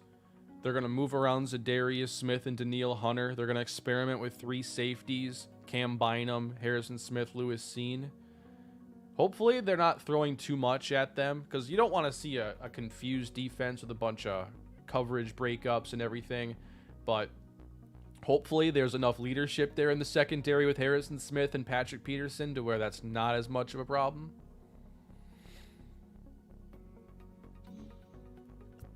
All right, I'm going to send him a day. 2 days.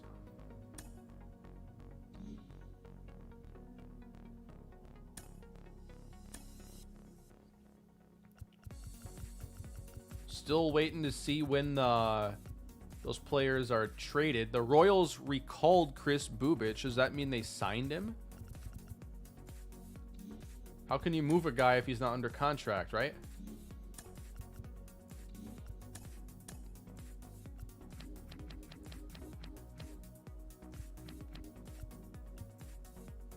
No contract. Annoying. Ooh.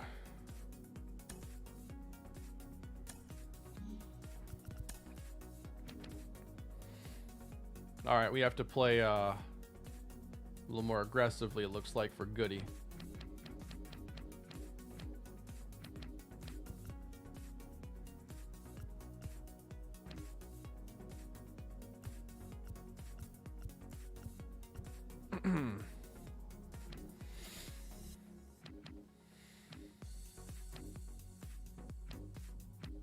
I do need a backup catcher still.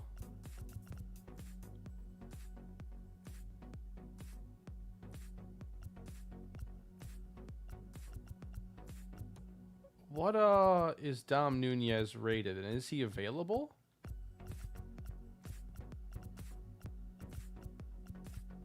I think Dom got signed.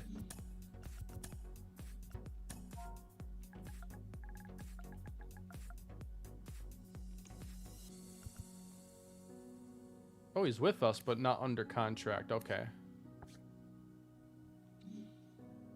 Why wasn't he showing up?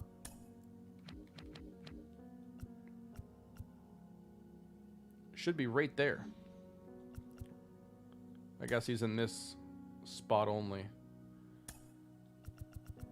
I have to make an offer from here.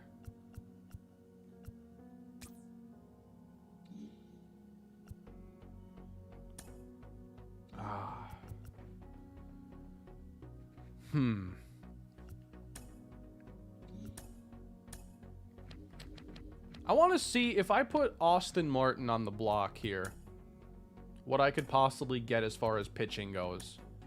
Because I'll take on money. Like, I'm just curious what teams think.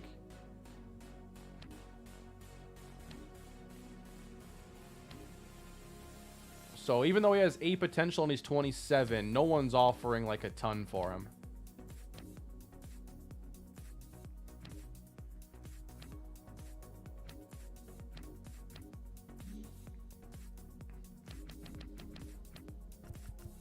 How about if we package? Are we getting somewhere now? Xander Bogaerts. Like, that's just a weird offer. Why would they trade us Xander Bogaerts for those two?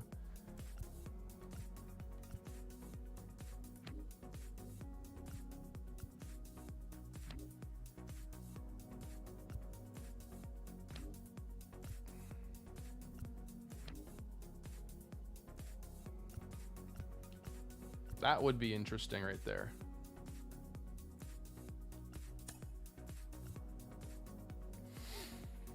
$10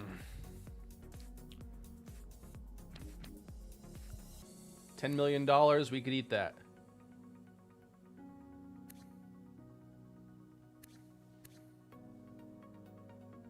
Has he been good enough? He's a high strikeout guy. WAR's high, FIP's high. Kopech would be really interesting. How fair is that trade? They'd make it for Austin Martin straight up.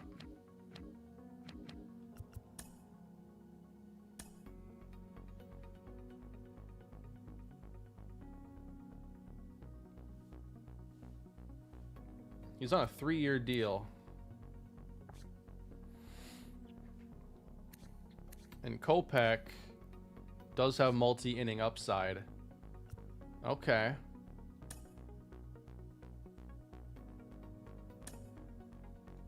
What do they think? If I tell them to make it a deal, they're like, we don't have any idea what we want. They could use a shortstop.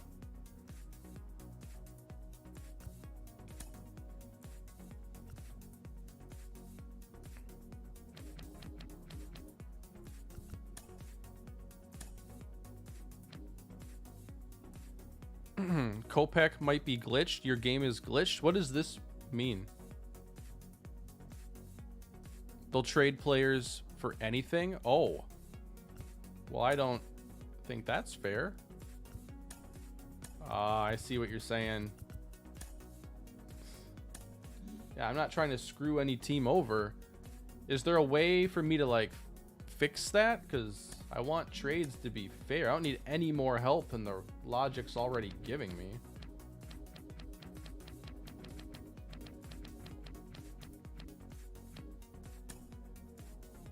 He's...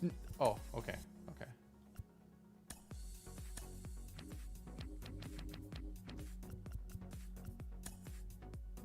Yeah.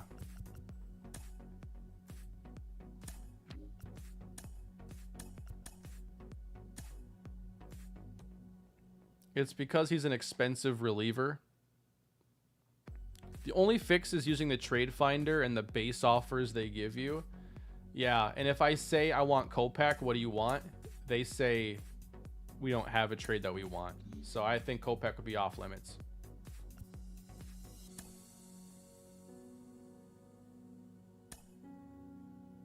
So I don't know.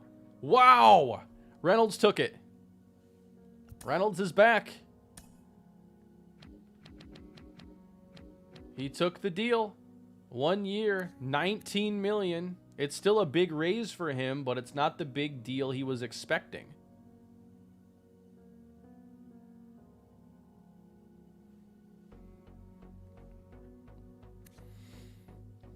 So he can play in center field then.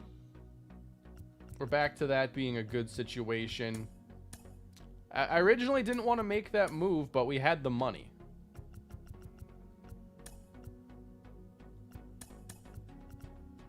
So now it's really just one starting spot that can be changed. What was he asking for again? Like 22 in that range? So it's a bit of a discount. And we only got him for 1 year.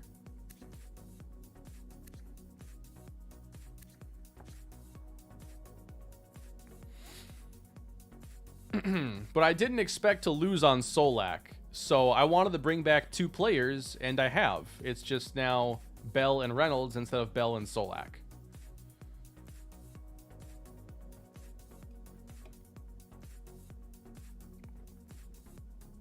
Shut down, exit completely, and reload. I could probably do that. Just, this should fix my trade finder. So we'll save it here. As we take a break here and reload the game, if you could drop a like on the video, that'd be much appreciated. But it's also a pretty good time for me to talk about a new sponsor. I don't really have a lot of sponsorships on the channel I've done over the years, but I am now partnered with Underdog Fantasy, by far the best place to play fantasy football this season, everybody. Underdog Fantasy, fun place to play best ball. Let me see if I can get my, yeah. So, best ball is something I've gotten into a lot over the past few years, where you draft a team in the beginning of the season, and that's it. You don't make any moves for your team. So the way this works is that every week, your quarterback for that week is going to be whoever scores the most points. You still have a weekly fantasy lineup. You just don't have to choose who's going to be in it. So if you have Kyler Murray and Matt Stafford as your quarterbacks, whoever is the highest scoring that week becomes your quarterback. So all the strategy is in the draft, where you can then decide, all right, you know, let me, as an example here on my draft I did here, you know, I took some receivers I liked. I got a late jump on wide receiver in this draft, but I got Terry McLaurin. I got MVS because I'm really high on him in the Chiefs offense. I don't think Tyler Lockett is a bad receiver, even with Drew Lock or Geno Smith at quarterback. But, you know, it's a very fun way to draft. And here on Underdog, of course, there are some big tournaments that you can join. This is just their little $3 Pomeranian tournament I had joined. But if you're interested in playing an Underdog Fantasy, check it out. I don't even have my link in the description. But if you make a new account on Underdog Fantasy and use code Kane, they will match your first deposit up to $100. Yeah, I forgot to put my code in, or my link in there. But yeah, I'll be talking about them more occasionally. I want to do a best ball video on the second channel maybe this week. I want to do a full video of me drafting and talking about what my thoughts are and just the way I think about building a fantasy team. It's a lot of fun. Yep, hashtag ad for sure. But we're back in the show now. And I don't know if it's going to make a big difference here, but it was worth a try.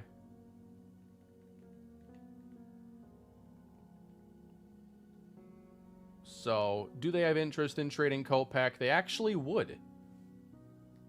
I'm not trading Curtis. Trey Turner and Yanni Chirinos.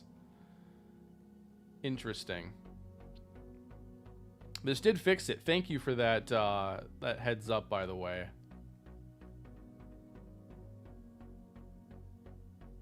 Budgetary constraints. Oh, because we have Reynolds, we would only be able to make this deal after potentially trading Corbin Burns. Corbin Burns for Michael Kopech. We'd clear some salary, boost the bullpen. White Sox would add a starter and really complete their rotation.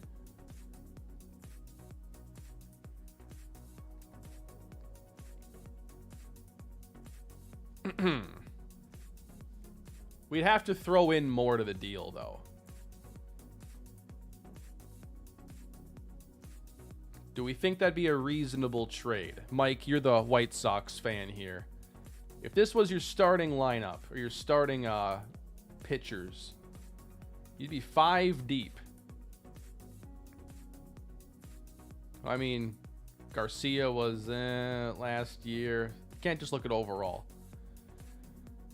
And Burns obviously was not a disaster last year, but I don't think he's the best fit for us now. Got any tips for someone who is new to Franchise in the Show? It seems quite daunting. It can be. I understand that some of this would look weird to a beginner, but I think that if you're just getting started, you want to remember that players don't hit free agency until they've accrued 6 years of Major League experience. So you want to keep in mind when you're signing players or you're just handling them in general, how long before they reach free agency.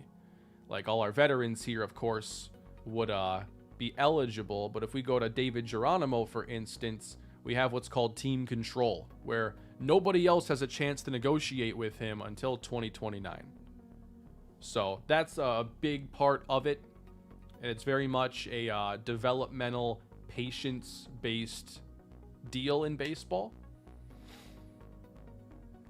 And then some of the ratings, you know, if you want to find players who will develop better, anybody who's able to consistently reach base with good contact, good plate vision, discipline, maybe they walk a lot, you know, those players are going to develop well. When it comes to pitchers, if they walk a lot of batters, like in the case of Touki Toussaint, it's going to be tough. Got to pay attention to things like home run per 9, hit per 9. These are important ratings.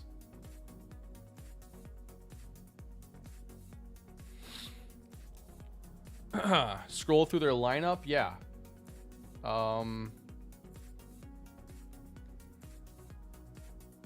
Wait, that's not it. Daza, Madrigal, Vaughn, Voit, DeYoung. They just lost Robert. The team's looking a little more vulnerable now. Voigt's really good, though. Vaughn and Voit are kind of the core of this lineup. losing Robert hurts because there isn't. Zach Collins pretty good.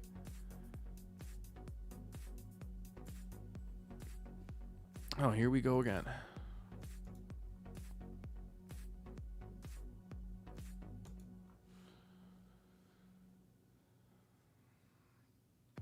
What's Simaday? Garrett. What? 6 years, 84 million? I mean, he was decent last year.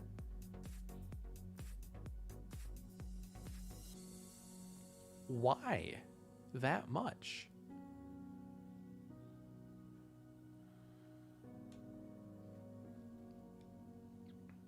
And then they get Michael Chavis, another infielder.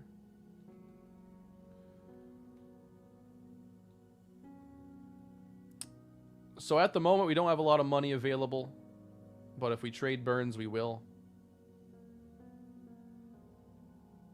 And we still don't have a backup catcher. Corey Seager, big deal. Kyle Freeland, medium-sized deal. Nico Horner, solid deal. Josh Naylor, good deal. Zach Plesac, good deal.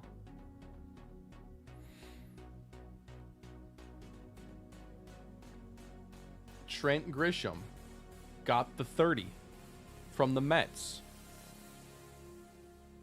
Mitch Keller, Brian Anderson, Freddie Freeman to the Mets. How much unlimited money glitch? Come on. Willie Castro. DeGrom's still there. France is still there. Could be going back to the Mariners. Austin Riley could be going to the Dodgers. No, don't do that. Step your game up, Oakland.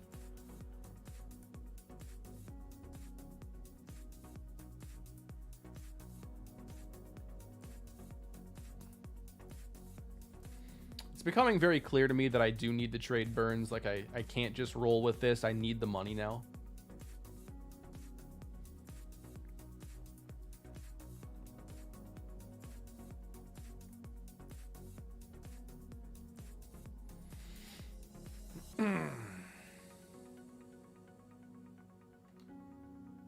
There is a little more interest here, but I can't say that I love the offers.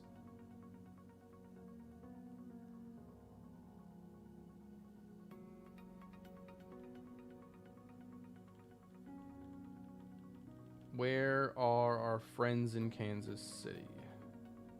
Dude, will you sign them already?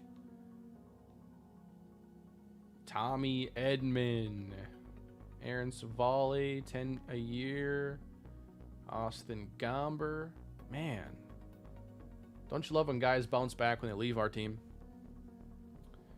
Ty France. Back to the Mariners, where it all began. 5 years, 40 million. I haven't watched a lot of college baseball at all, no. JT to the Mets. Why not at this point? Jock. Odor. See, Kyle Lewis wasn't waiting around for some lowball deal. 5 years, 122 million. Yes, Cincinnati gets Austin Riley. Gio Urshela going to the Dodgers. All right. It's a decent signing. Michael Brasso. Oh, I just want to know if the Royals have signed Bubich yet.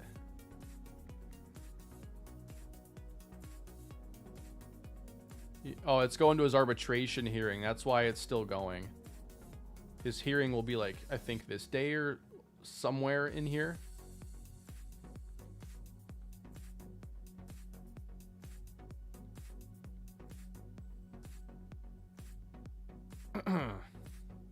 Rule 5 for a backup catcher? Totally.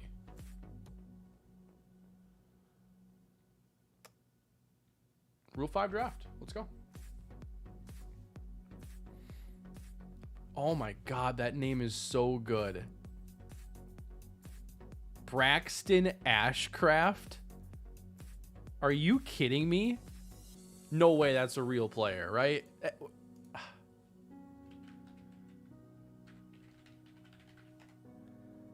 Oh my God, he's real. Braxton Ashcraft plays for the Pirates. Oh, that is such a good name. If I were filming a baseball movie, the main character would be Braxton Ashcraft.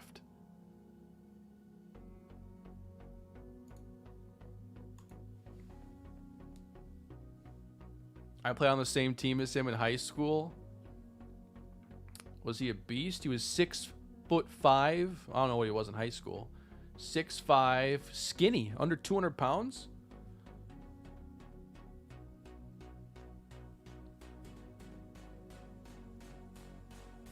Man, that is $1 million name. All right, we got work to do. Business. Starting pitchers. Alek Manoah. No kidding.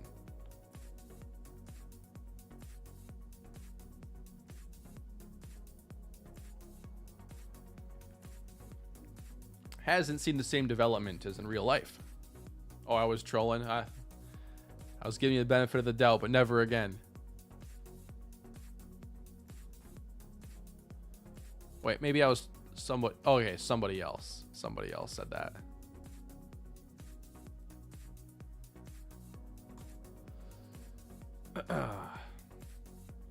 All right. Relievers. Patrick Dayton. He is a lefty. Although I'm not like totally set on we have to get a lefty or anything like that. I wouldn't be against just taking a chance on a guy like Manoah in the spring. If it doesn't work, just send him back to his original team. Let's see the catcher situation. Michael Papierski. What you know about Michael Papierski? Or Ronnie Quintero?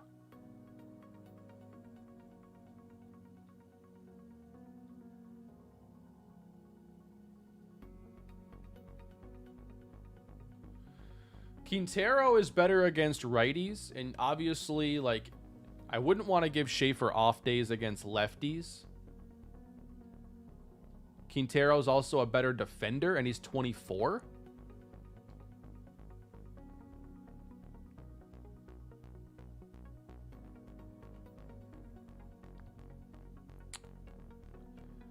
I'm pretty sad that the Dom Nunez era is coming to an end, but no one stays on their team forever. He is a free agent, but also didn't play that well last year, and he's definitely not going to start ever again, so... For us, anyway, with Johnny Schaefer. But Quintero would be a really good option, I think. Bring up Fitch. I think I'll just leave him at AAA. I'm actually really intrigued by Quintero.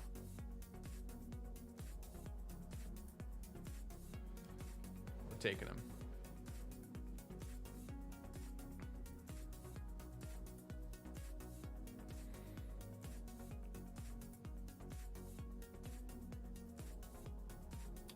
And I'm not really convinced that there is another good chance for one of these guys to make the team. But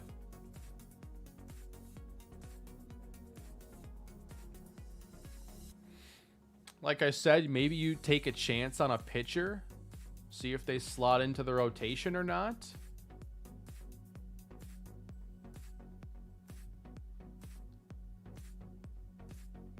Like, what do we think about Alek Manoah?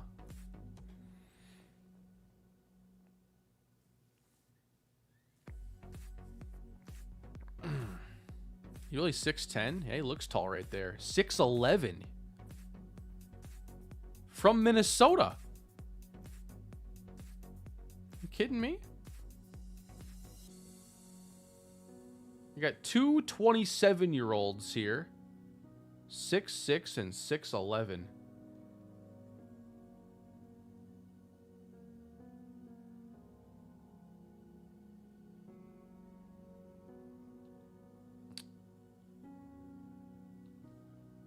They are so similar.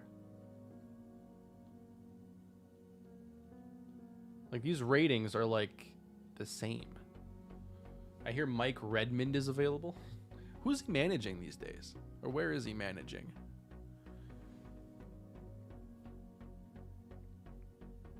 Recommend player. If I go to all players and I just hit recommend player, it recommends the 6'11" guy. I feel like there's a silent letter somewhere in this name.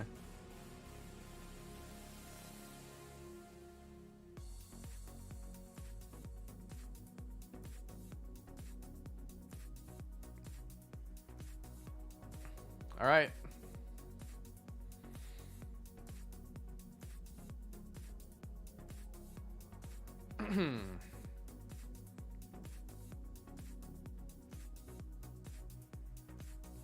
That always reminds me. I remember seeing a tweet. It must have been like 7 or 8 years ago or something when Brock Osweiler was relevant.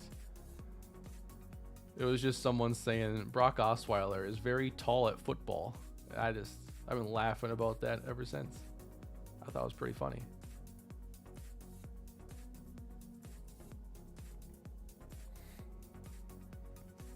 I think that's all we'll do here.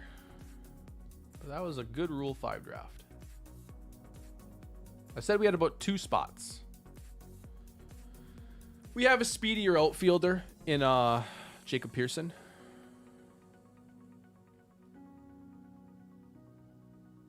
It's pronounced jelly. You're kidding me. Sean Jelly.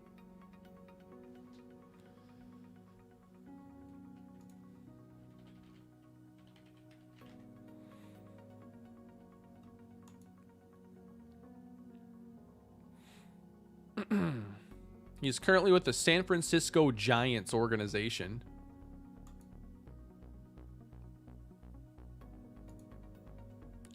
Baseball Reference official. It's Sean Jelly.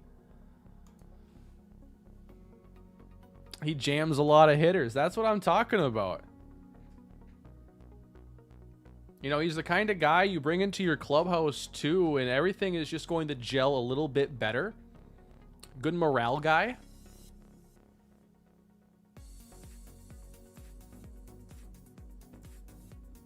Arbitration hearings are in a while. Okay, so DeGrom, 11.9. That is something that would have been possible if we already had traded Burns.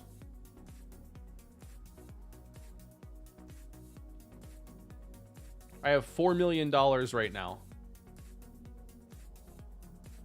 Makes you think about Chris Sale a little bit.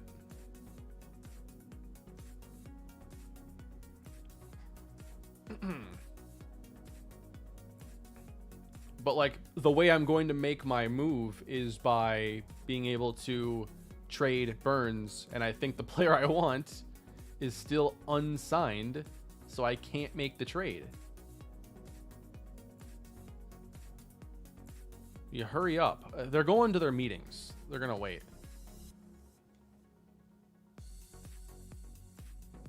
Let me save here.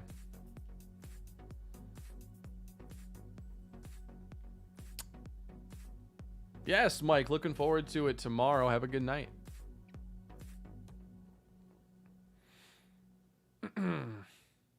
Mickey Janis has a knuckleball.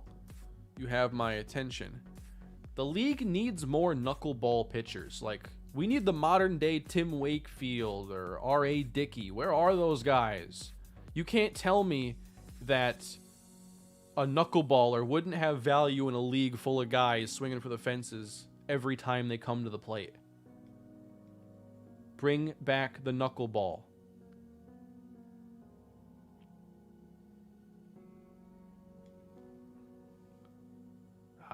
Sale to the Tigers.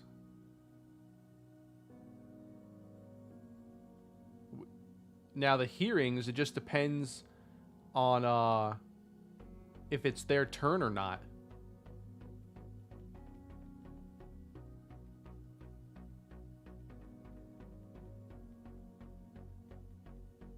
I must have missed them.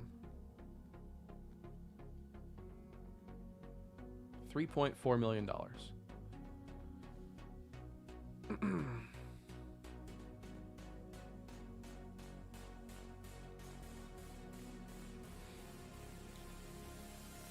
So I think I would like to make the move. Corbin Burnes to the Royals. I've targeted Chris Bubic as a pitcher I really like. And they want more than just Burnes.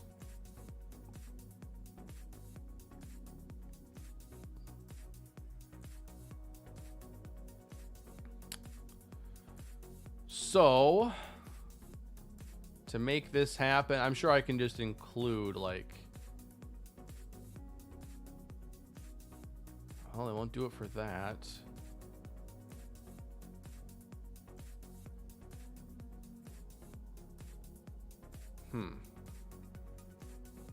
Yeah, I'm not giving up Hebert. He's not, like, untouchable, but I feel like I shouldn't have to give him up in this trade.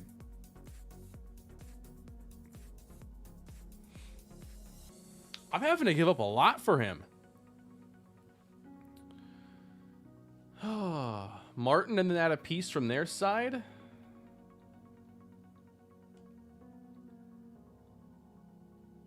I'm not sure if they would do that. Yeah, as soon as I add a prospect, it's like, nope, this is fair. We want Burnes and Martin because Bubic has a potential. Man. Yeah, I'm still trying to move Burnes. I am. Why is it so difficult?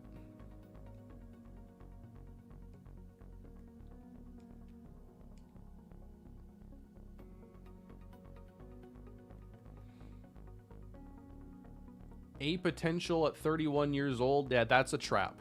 If a guy has a potential, but he's 68 overall at 31, he ain't getting there. He ain't gonna see that potential. Won't even be in the area code.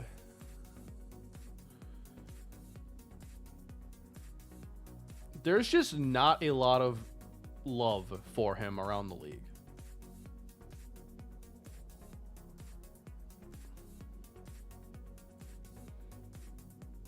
But I need my money.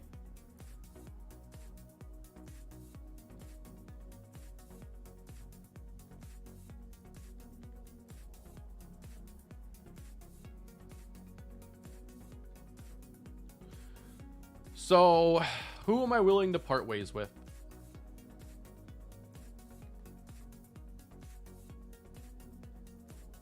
It's probably going to have to be a B potential player. Okay. I think I'd be willing to give up Rolison. I don't really think that he has, like, the best future on the team. So that's an option. They do it from Madero. But this is kind of the cutoff here, it looks like. I'm not giving up Amador. No way. Salvatore Francisco. Not giving up Mickey. I can also give up 2 prospects. They want third baseman, first baseman, center field.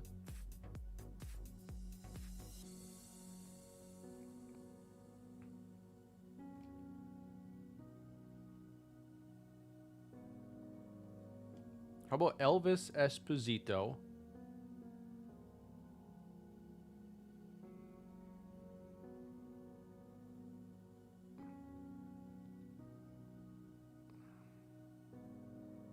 And Scott Aaron.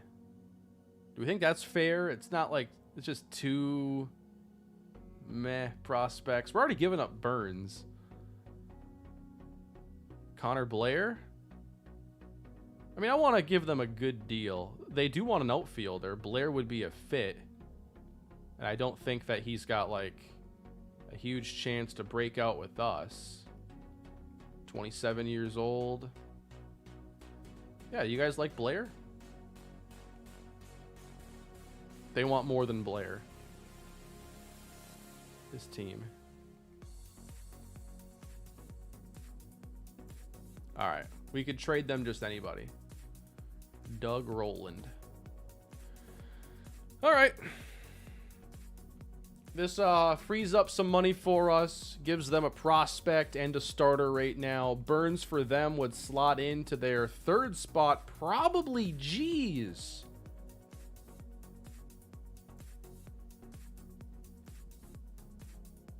This team's loaded.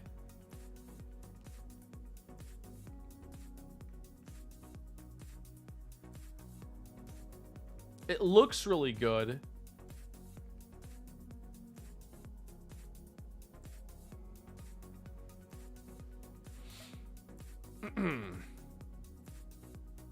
Yeah, they don't really need a starting pitcher is the thing.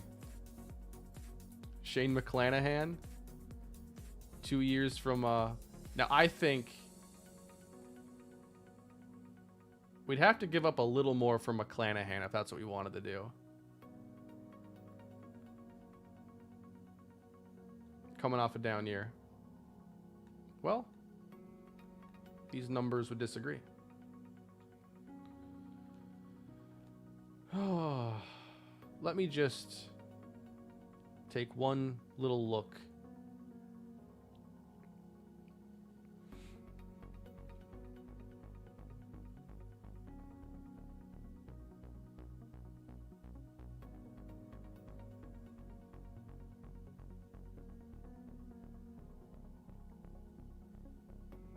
This guy's been really good. He's their best reliever. Kane moves to Texas, and all he does is play his Colorado teams. Someone's missing snow. What's going on, Blackjack? Good to see you. And you know what? It's actually like #1 on like my travel destination list. Like I really want to go to a game at Coors Field. I think that would be super fun. I want to go there more than any other ballpark probably, just because it's Coors. Yeah, good to see you though. How you doing?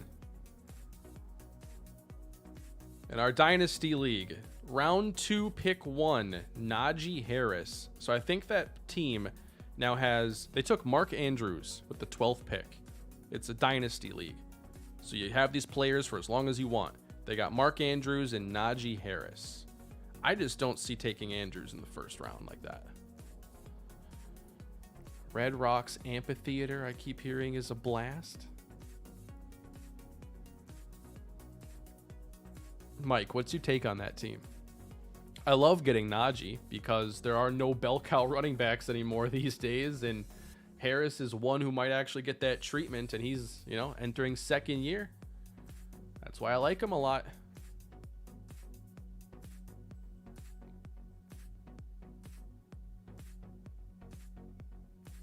The Marlins are just like, yeah, it doesn't matter. We don't care about, we don't have leads to protect.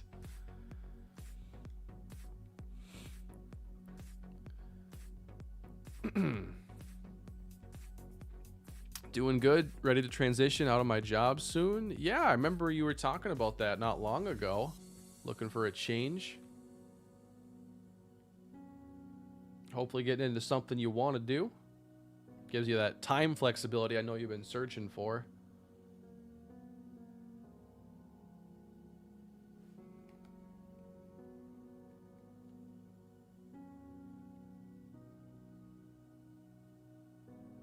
I'd like to trade Burns somewhere where it makes a lot of sense. And honestly, the Royals didn't make a lot of sense.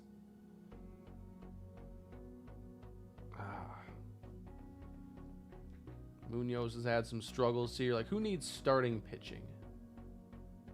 Okay, all your relievers are in retirement homes. So I'm out.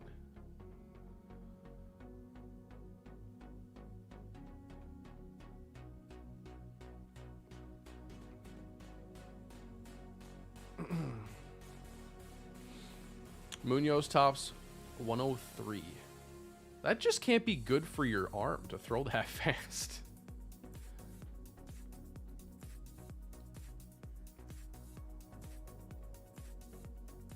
Cabrera didn't even play last year. What happened to him?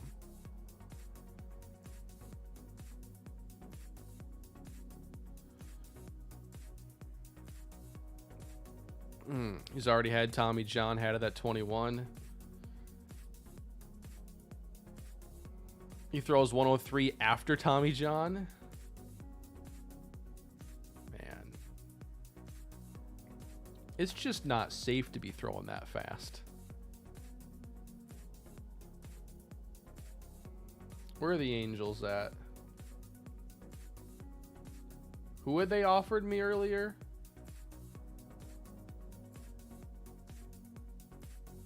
They offered me Baruki.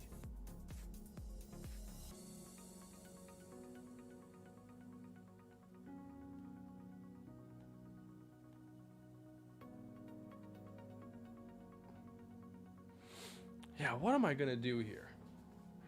What to do? Detmers?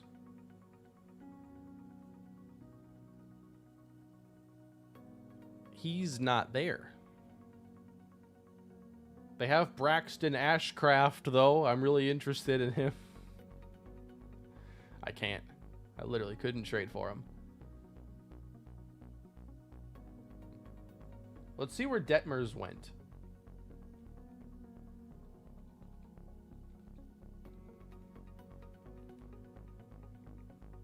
Right there.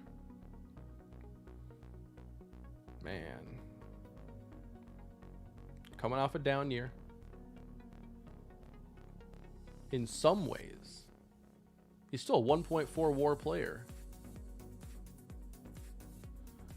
Yeah, was he traded to the Blue Jays just recently? Let's see the transaction log for the Blue Jays.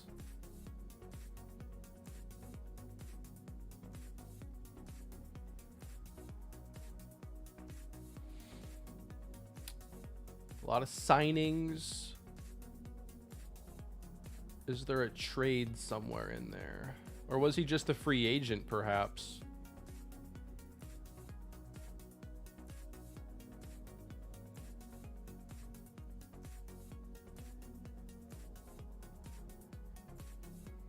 I don't know.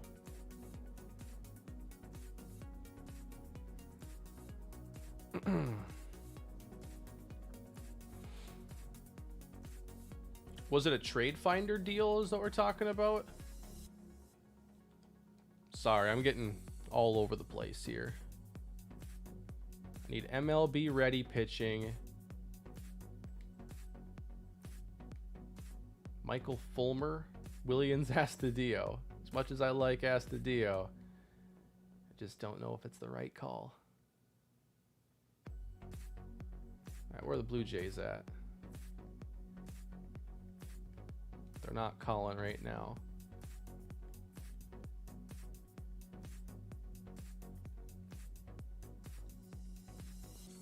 What do they want for him? Okay. That's the trade. It's an interesting one to consider.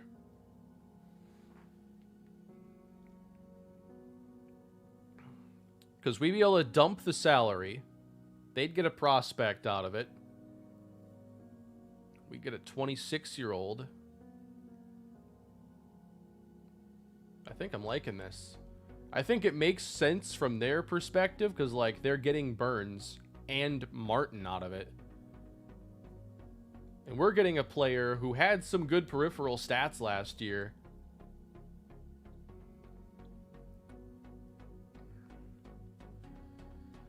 Reed Detmers. So we're giving up Corbin Burns. This is a salary dump.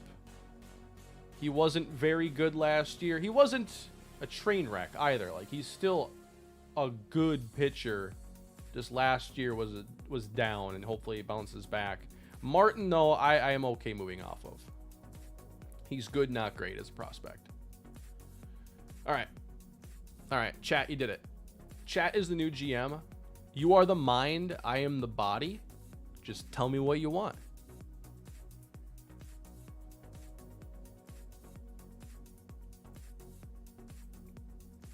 Reed Detmers. And we can figure out, is he in the starting rotation? Is he in long relief? We're going to have a battle with Detmers, Small, Jelly, and Michael Wilkerson. We want Juan Soto. We want Ohtani. Yeah, if I listened to you guys, we would be flipping, doing deals. At the end of the stream, the roster would be like Juan Soto, Luis Robert, Shohei Ohtani, and then a bunch of 59 overall 23-year-olds.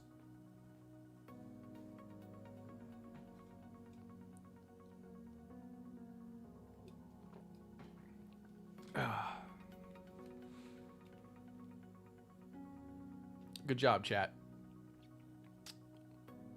So we got the salary relief that I was looking for. We now have $26 million available in our budget. And I'm not sure if we need to do a whole lot with it. I mean, now we traded away Amart. That's a little bit of depth to replace.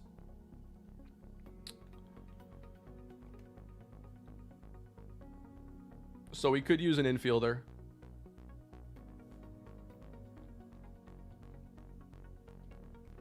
Now, there aren't a lot of good options here available.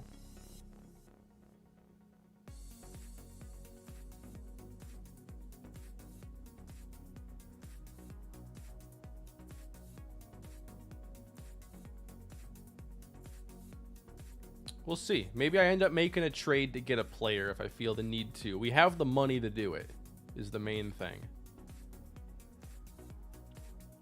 So let's say that the 1, 2, 3, 4, 5, 6, 7, 8. I was thinking about going to sign Colome. Do you think I really need to, or can we have a little competition before it gets to that point? Because we're going to bring Wilkerson to camp.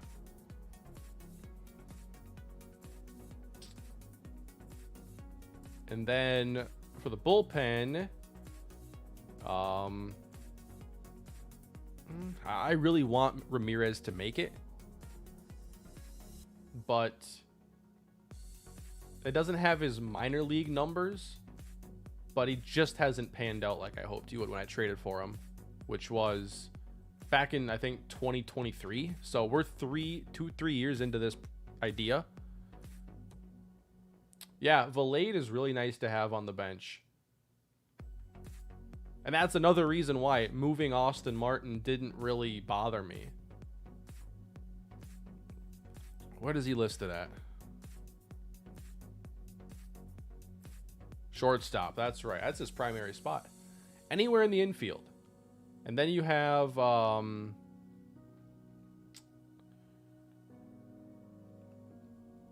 Veen, who can play all the outfield spots.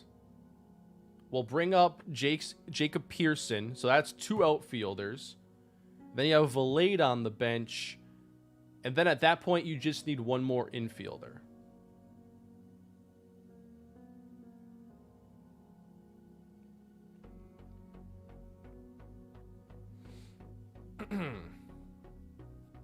So,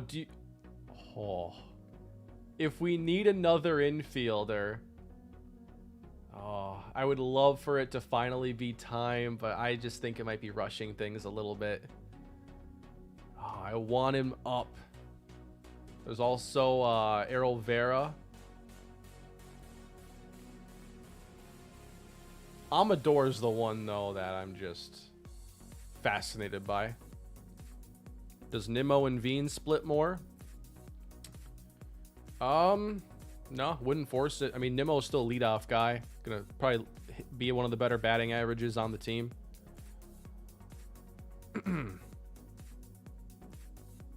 Should have traded Vera instead of Martin. Well, I think that Martin carried a lot more value because of the A potential. Vera has 87, which is still really good. So Vera could come up. There's also Shunk. You know, he's got some pop. Actually more contact than pop. Interesting. Huh. You want more power out of your corner infielders. But his hitting skill set is not very corner infielder. What does Shunk play in real life besides this, so I can give him a secondary position?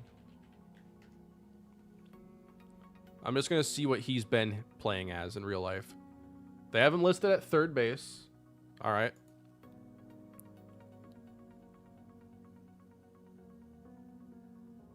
I'm sure first and third's probably fair. What are the ratings on Boyer? We'll get to him in a moment. Second.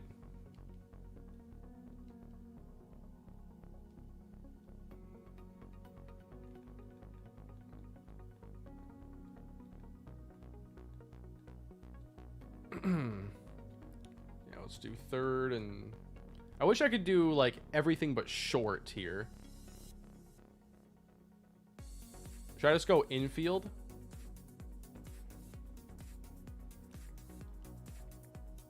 I'm not trying to... Everybody here's been trying to trade away Brandon Nimmo today. Do you know how nice it is to pay like 15 and less going forward for this?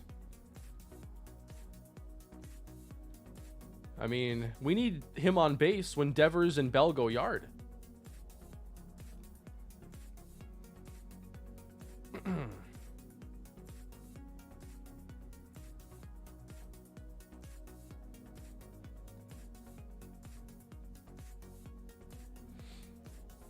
Paul Boyer, yeah, we have some other infielders that's like, all right, any year now.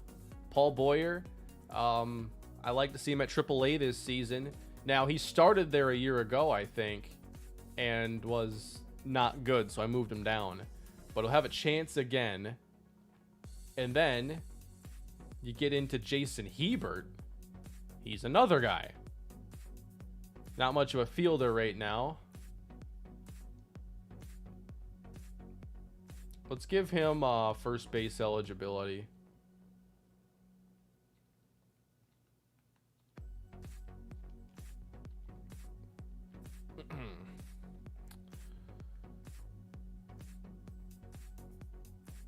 Yeah, there are some players that are on their way up.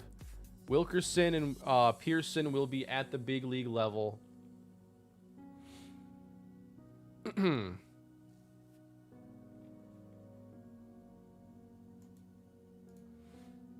Warning. Is that Kansas offense occasionally malfunctions under pressure by not giving his best player the ball in the clutch?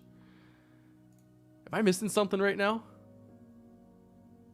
The KS offense. What am I missing?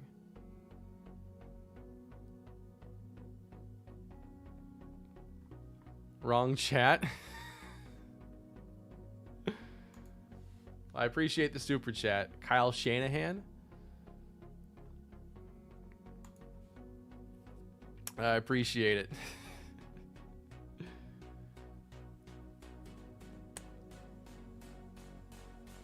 I was really confused there for a second.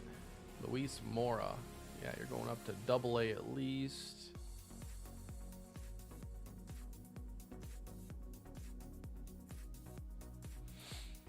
Yeah, Tolia's another guy. Unfortunately, in real life, I think he's like a higher regarded prospect than in the game here at C potential.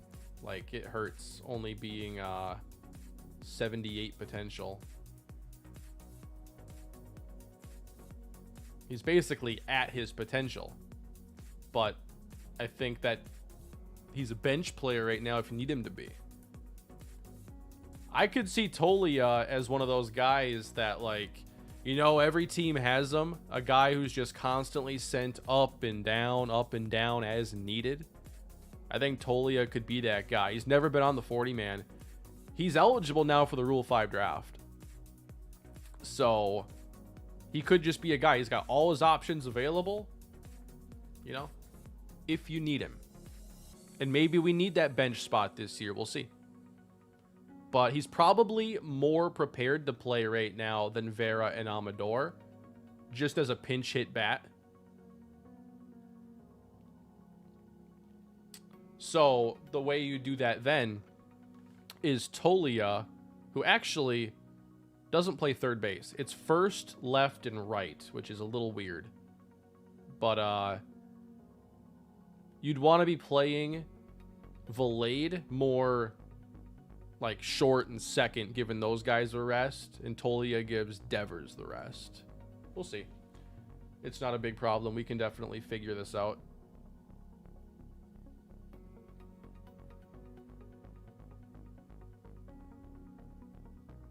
And I think that we're all good there. Renewables, no problem. And we're on to spring. And we do not open against Zach Gallen this time. Thankfully. Man, it's over. Luis Severino, Dustin May, Zach Gallen, Yanni Chirinos, and then we'll see. Is it Detmers? Is it Small? Is it Michael Wilkerson? I'm really excited to see this play out. To me, I'd like Wilkerson to be the 5th starter, but it's going to be a competition. Oh, and Jelly. We can't forget about Sean Jelly.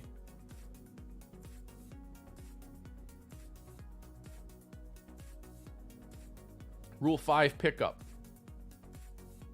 We got Mickey Littlefield, who might play a little bit in spring just because he's on the 40-man roster now.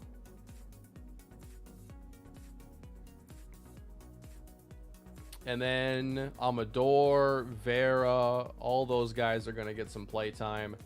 I should get Tolia, though, on the 40-man now. It's time. We have 35 players there. We can easily elevate him. And, yeah, I'm comfortable if this starts, like, burning up his options. Let's get him up.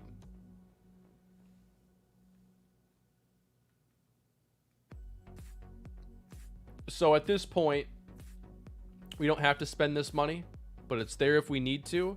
And maybe that's just our, like, our emergency fund for if one of our key players gets traded. Or hurt, rather. Happened a lot last year.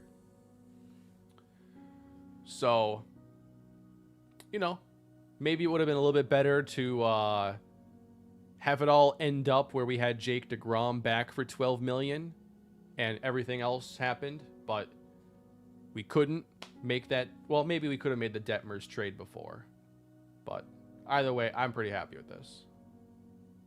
We had a scout retire. I think we have to replace one scout. We have our scouts right there.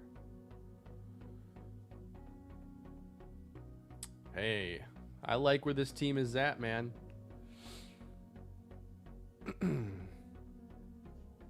And Brian Reynolds is back. I wasn't expecting that to play out like that.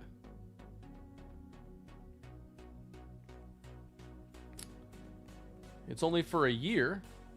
Toussaint was on the transaction list. Was he really? Thank you for the super chat, Blitzkrieg. Let's just go play finder. That's transactions, player search. Not too many Tukis in the league. Okay, he's still there. Looks like $3.1 million, just an arbitration deal. But it seems to be working out there in Tampa, and they have a way with pitching.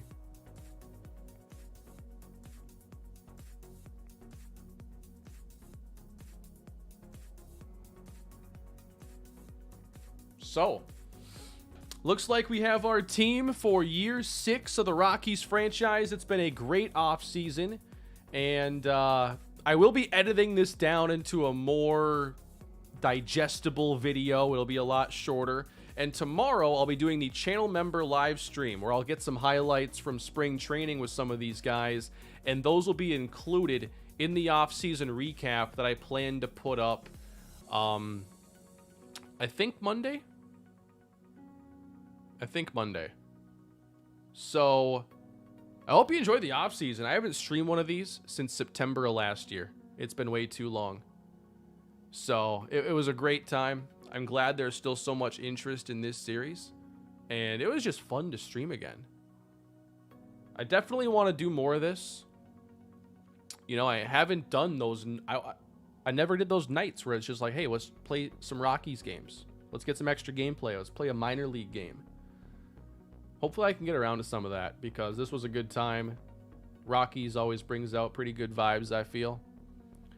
On the second channel, I think I want to do a little streaming too. I was thinking about maybe just firing up an old Madden and doing a fantasy draft or a rebuild of some sort and just hanging out pretty much. Just revisiting an older game and having some fun there. But hey, thank you for coming and having fun here with the off season. And thank you to all the new members, everybody who hung out today, everybody who left a super chat. Y'all are great today. It was a lot of fun.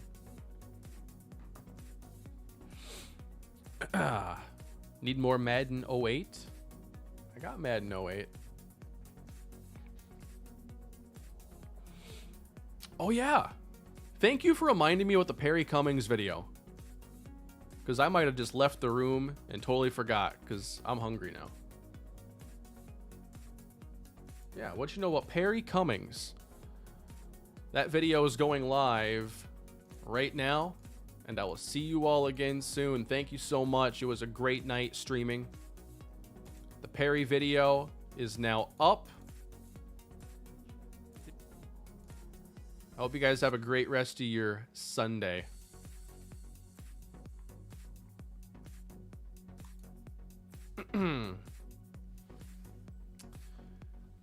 That's it for me. I'll see you with more Rockies.